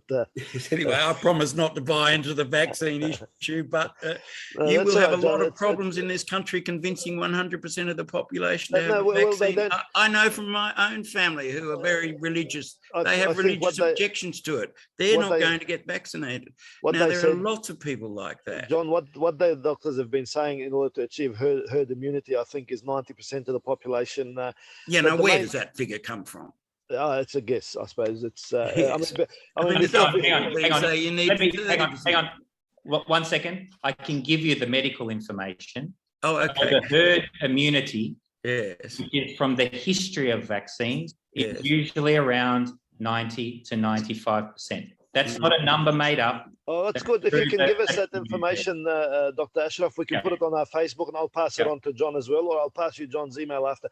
The point to this, the reason I said it's just a figure is because originally Boris Johnson in the UK was saying herd immunity without any vaccinations. I think that was early last year, but now that's changed to, I think they've got 70% vaccinated before they brought back that term of herd immunity.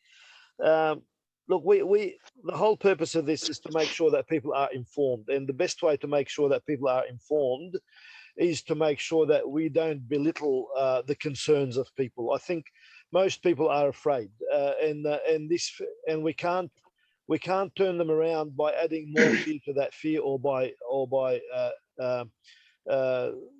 completely ignoring or trivializing their concerns.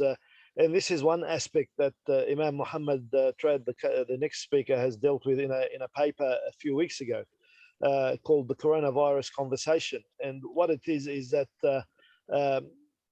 finding the resources to actually to listen to the different voices. And the government has found, to its credit, a lot of resources to give to people who are losing their livelihood, but so they can survive, which is much better than many other countries. But not enough resources have been allocated to be able to have a proper conversation with people who are concerned. And with that, I want to introduce Imam Muhammad Trad to give his. After Imam Muhammad Trad, we only have one speaker after him. to give the closing comments and word of thanks is Imam Abdul Quddus Al-Azhari, he's the most eminent Imam Abdul Quddus Al-Azhari, the National Grand Mufti of Australia. He will also give the religious perspective on how we should approach this virus from an Islamic religious perspective. So Imam Muhammad first, if you would. Kaiser, just before we go to Imam Muhammad, sorry, I just, because you said something, I just very quickly add a point to it. Yes, your and hearing a lot of information. My message has been trust people like Dr. Archana, who've dedicated their life to humanity and to studying a particular field that ultimately all it does is it helps people. That's all it is. And I know there's a lot of conflicting stuff, but you have a GP and you have a great medical system in Australia, engage that. Don't trust TikTok, don't trust Facebook, don't trust WhatsApp. Just trust the people who've dedicated their lives to helping. It's very simple. That's a very good comment. Actually, Dr. Archana was very convincing. You won me over, Doctor. You're very, very good presentation and answers to the questions. And let's now just hand it over to Imam Muhammad, and after him will be the National Grand Mufti. Muhammad. Bismillah. Alhamdulillah, salatu wassalamu ala Rasulillah. I think, I get started, I think it's good and it's healthy for us to have a lively conversation where we are able to hear people's views and discuss them. And inshallah, when the right people are involved in these kinds of discussions, the people who have the answers, that will help us to get to a better outcome, inshallah. What I want to talk about today is maybe offer a unique perspective on how the messaging should be, or how it can be more effective. So for me, as a sheikh in the community and dealing with a lot of people who have a range of different questions, you know, on social media and on discussions on various online platforms that we have, the position that I decided to take from early on is that I am going to be a facilitator of information. I'm going to try and facilitate the right kind of information reaching the people, help people to sort through through the information to find what's valuable and what's not so valuable, and maybe filter out all the, you know, quote unquote noise of this information, of the various information bits of information they get from different sources. And we are finding that actually there's so many people who are what I like to call camera confident. And so as soon as they might hear a small bit of information without trying to verify it or understand it well or anything, they'll just turn on their phone and go straight into an Instagram live story or a Facebook live, or, you know, to just broadcast, or on TikTok to just broadcast, oh, I made this new discovery. But we're often finding that the information is actually of low quality. And so rather, for me, as someone who's in the community, dealing with people in the community, I decided, you know what, it's not my role to tell people to take the vaccine or not to take the vaccine. That is for the medical experts to talk about the benefits and the costs of it. They're more capable, they're better equipped to do something like that than I am. What my role is to try and facilitate the right information. I'm not going to tell you take a vaccine. I'm not going to tell you don't take the vaccine. But I think it's really, really important for government and for religious leaders and community leaders more generally to take a stance closer to this, because what's happening when we're trying to stand on one side or the other is that we're alienating a lot of people. We're making them feel like their voice isn't being heard.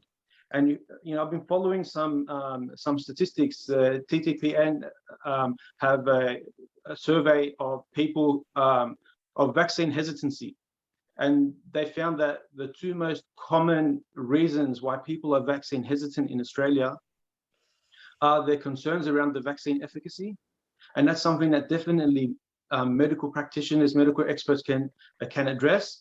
And the other one is that they don't trust it. They just don't trust the vaccine. And so when government is, for instance, making decisions on harsh lockdowns and using very strong rhetoric with the people, that, in my view, causes people to trust it even less. So it causes people to be even more concerned. And so I think to a large degree, what the government messaging has done, and what the messaging from some community leaders has done, is actually cause people to be more vaccine hesitant, because they're not being offered, they feel like they're not being offered a voice. When they're attending webinars and they're raising their questions, they feel like their questions aren't being addressed.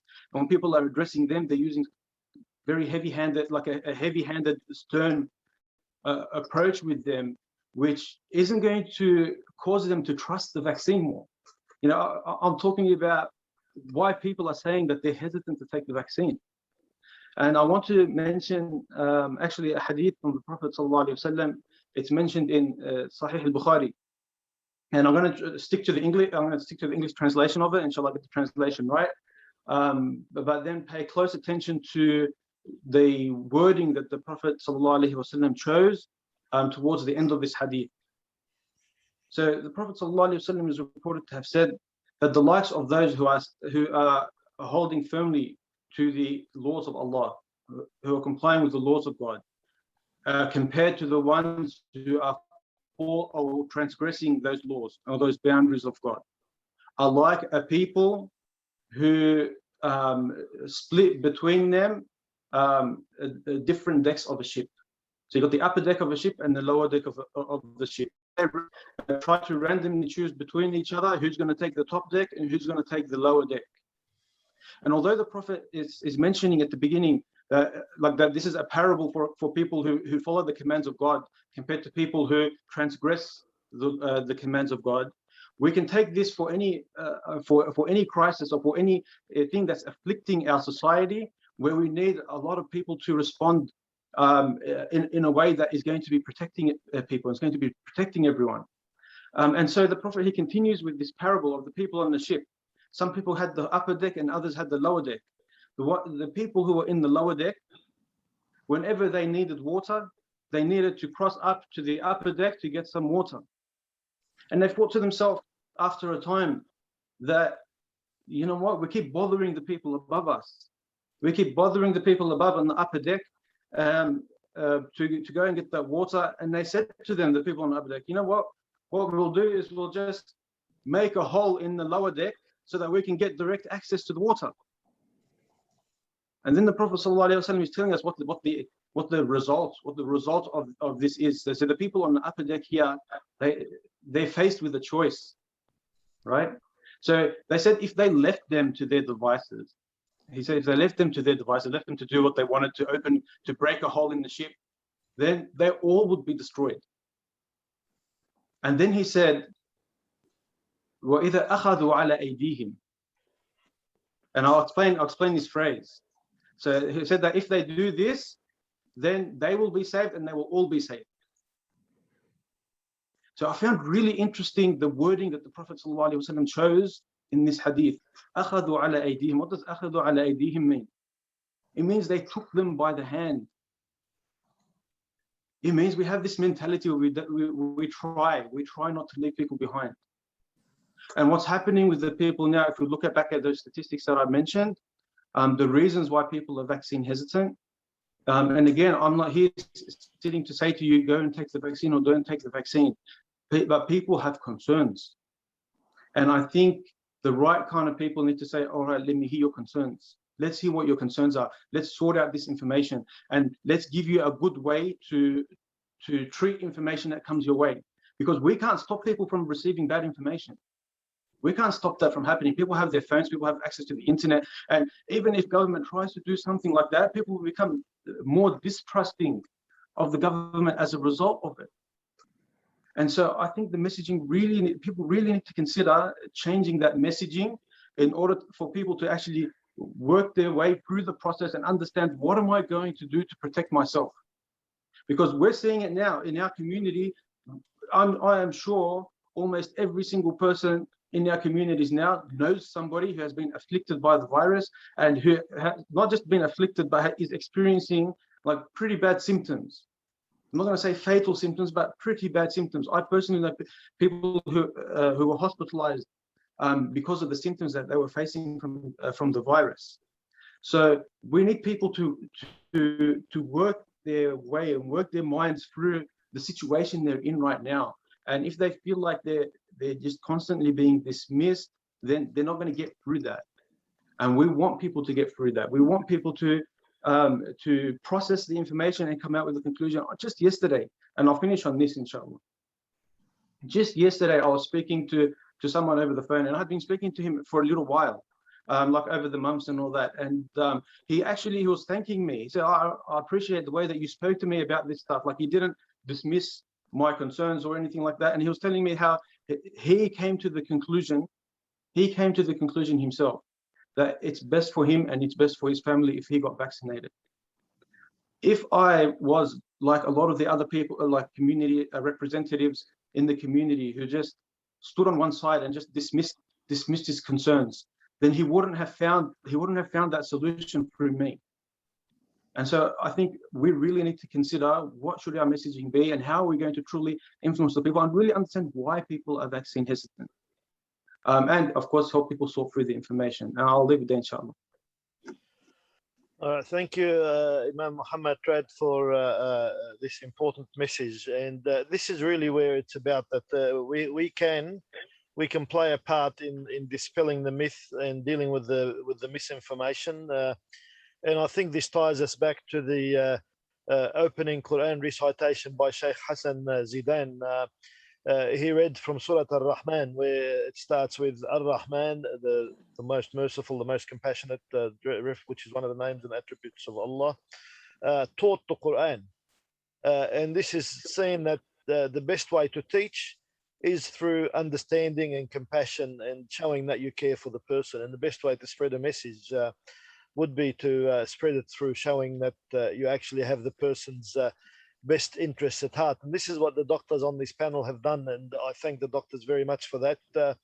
Our final speaker for tonight, and I thank everyone for their patience, our final speaker is the most eminent Imam Abdul Quddus Al-Azhari, the National Grand Mufti of Australia. Imam Abdul Quddus, if you would kindly... It's okay? Yeah, we can hear you. You can hear me? Yes. Bismillah ar-Rahman ar-Rahim. Alhamdulillahi Rabbil Alameen. Wassalatu wassalamu ala ashrafil anbiya'i wal mursaleen wa ala alihi wa ashabihi ajma'in, amma ba'd. Honorable Master of Ceremony, respected Fadilatul Ustad Kaiser Alikum, Dr. Ratib Junaid, the President of Australian Federation of Islamic Council, learned experts, doctors, medical science, and respected ministers, elected members of parliament, and honorable listeners and audience. Assalamu alaikum wa rahmatullahi wa barakatuh. I also would like to acknowledge the traditional owners of the land on which we are, and I would like to pay my respect to the elders of the past, present, and emerging. Over the last 18 months, people all over the world have been changing the way they live due to the coronavirus pandemic. Life is no longer normal. We must embrace this new norm. People of faith particularly have been heartbroken by COVID, which had forced them to abandon congregation, Salatul Jama'ah, and pray alone. What a wonderful discussion today. What a beautiful conversation we had, organized by Australian Federation of Islamic Councils. What is a vaccination and how that keeps you, that vaccination keep you safe. How to wear the mask correctly, how different corona from other viruses like Ebola, SARS, and Spanish influenza, and German measles, very nicely. Now, how you performing wudu collectively in the mosque, how it going to affect others, and corona, how it going to affect the young, the different healthy, how it going to affect. We also have discussed a thought-provoking, interesting question, and that is, this is wild demonstration.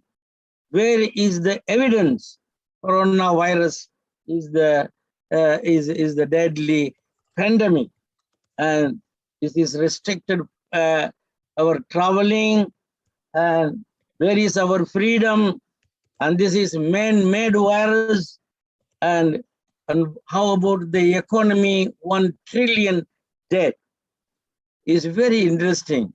And we also have been discussing the answers to all these. I am really happy. I am grateful to all the participants. May Allah bless you all. May Allah accept all your efforts.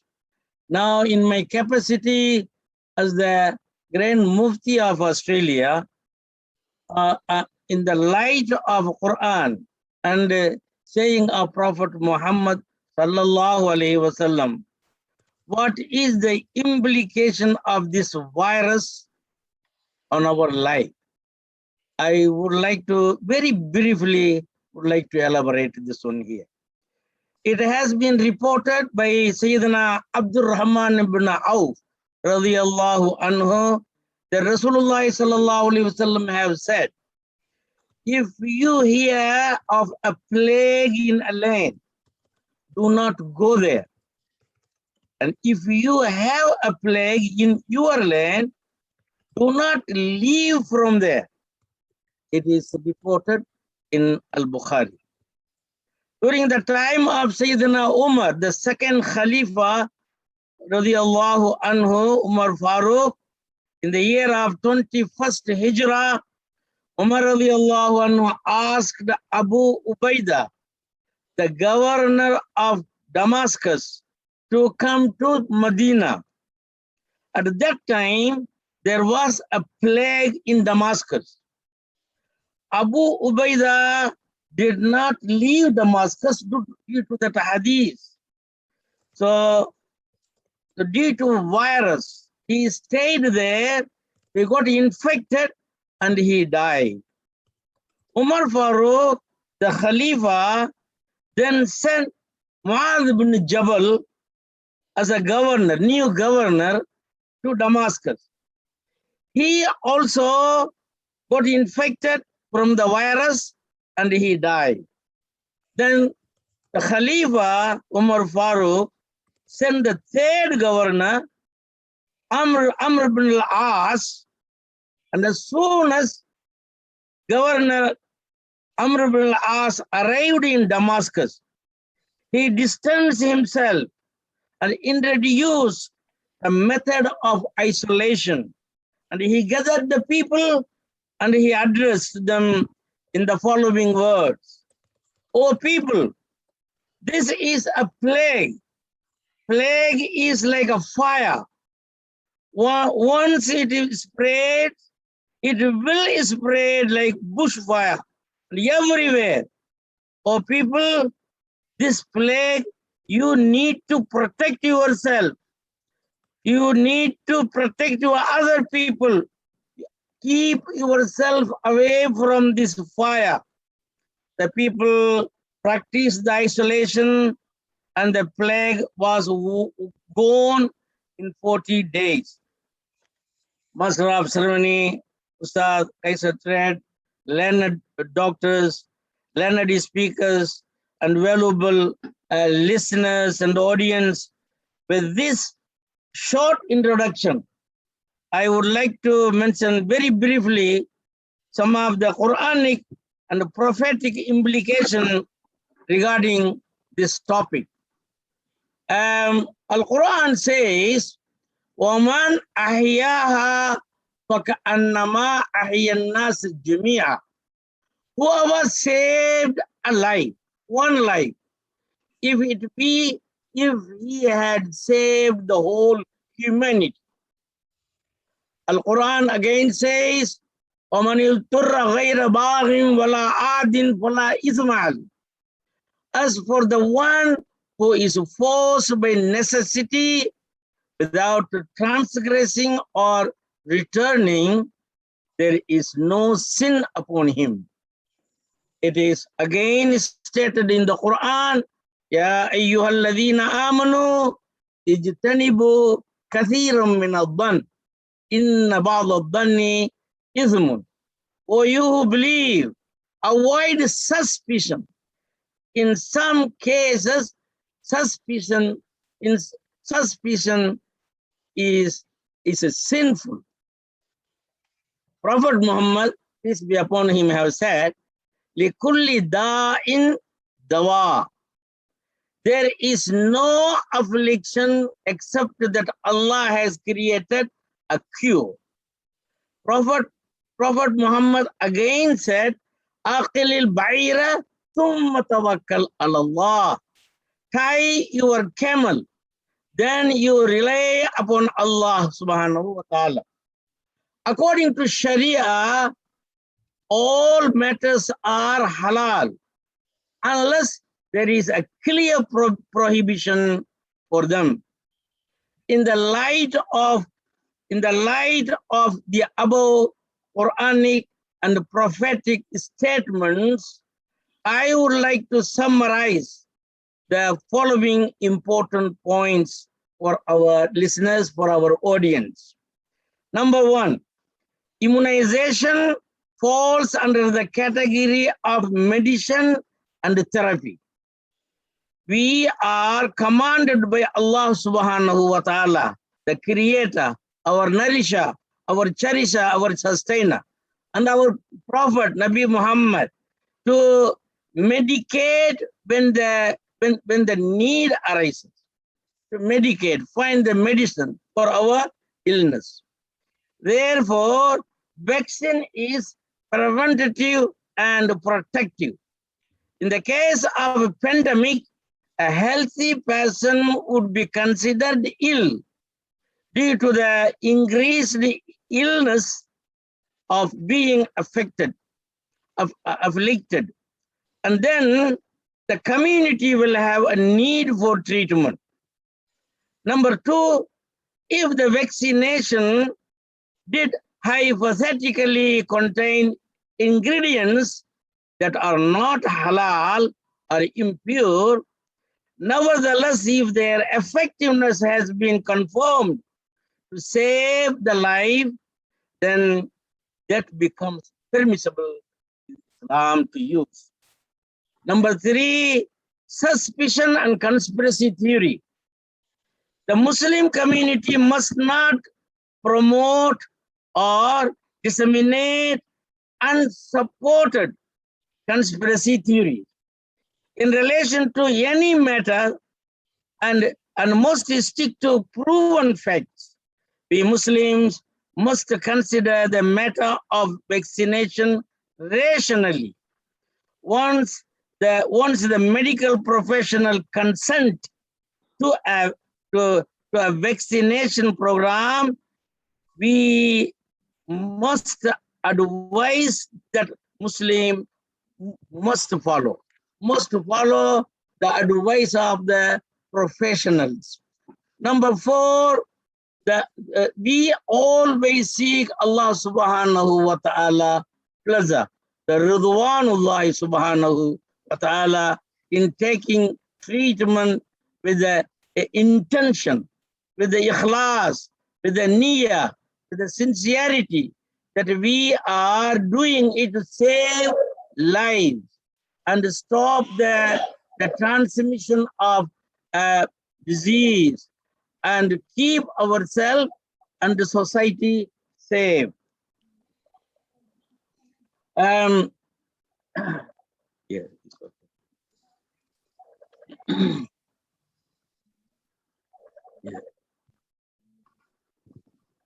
Okay. Amen. Muhammad sallallahu alaihi wasallam advised to make dua at the time of like this. Rasulullah sallallahu alaihi wasallam taught us to say, Allahumma inna na'udhu bika min al-jununi wal-judami wal-barasi. O Allah, I seek refuge in you against insanity, viruses, leprosy, and major illness. So once again, honorable speakers, respected, learned specialists, doctors, and I would like to take this opportunity to thank the Australian Federation of Islamic Council for organizing this important event and discussions, mutual discussion and enlightenment on this important topic. I would like to thank Dr. Ratib Junaid, the president of AFIC. I would like to thank Honorable Jason Wood, Assistant Minister for Customs and Multiculturalism. I would like to thank Dr. Jim Chalmers, Shadow Treasurer, and my special thank to all the imams, shiukhs. Thank you very much, Dr. Archana. You did extremely well. You have helped us. And thank you very much, Dr. Matthew Watts. And thank you very much, Dr. Stapleton, for your interesting, thought-provoking questions. And thank you very much, Imam Muhammad Trad. And thank you very much, Master of Ceremony, Fadilatul Ustad Kaiser Trad. I also would like to take this opportunity for organizing and artwork, Muhammad Al-Asal, for organizing this with this short notice. I would like to conclude with a dua that may Allah subhanahu wa ta'ala safeguard and protect us and whole humanity from this deadly pandemic. Amin, amin. Wa akhir dawana and alhamdulillahi rabbil alameen. Assalamu alaikum wa rahmatullahi wa barakatuhu. Peace be upon you all. Thank you. Thank you for this. Thank you for this, Imam. Dr. Archana wanted to say a few words to conclude this program. Dr. Archana, if you'd kindly take the podium. Oh, thank you very much. I just wanted to say thank you to all the people here and the community leaders, such as yourself, Muhammad Trad, and Grand Mufti Abdul Quddus, for really having this discussion and empowering people and listening to people. And I think that's the way forward. I've also given some websites that people can refer to for more information, because sometimes just listening, it sometimes goes in one ear and comes out the other. So it's always really important to follow up with some information. But I feel very privileged to be here. And thank you, Ma Salam, and God bless you. Just on that point, I remember I went in my previous, one of my first jobs, I went to training, and the trainer had a pair of earrings. One of them said in this ear, and the other earring said out the other. And I've since been looking for those earrings. I wanted to buy a few of them to give out, but I have not been able to find them anywhere. In one ear, out the other. Great earrings, I thought. And just the final word from Dr. Ratib Junaid, and then we close the program. Dr. Ratib Junaid, I hand over to you. You there, Dr. Ratib? Where are you? Yes, thank you, Kaiser. Thank you, Imam Quddus. It was a beautiful words. And what I want to say is just I'm satisfied with Dr. Archana's presentation and answers. I think people should listen to the experts like Dr. Archana. Matters must be considered by experts in accordance with the words of Almighty Allah subhanahu wa ta'ala, as recorded in the Holy Quran. Ask those of dhikr, relevant knowledge, if you don't know, and ask one who knows. So it's very important to listen to the experts, like all the doctors we have, mashallah, and Dr. Archana as well. She answered the question perfectly, and I'm very satisfied with your answer. Thank you very much, Dr. Archana, and I would like to thank everybody who joined us tonight in this event. Thank you. Thank you very much, everyone. And until next time, we say Assalamu alaikum wa rahmatullahi wa barakatuh. Wa alaikum salam wa rahmatullah. Thank you, everyone. Yeah, Thank wanted you. to be here. Thank you.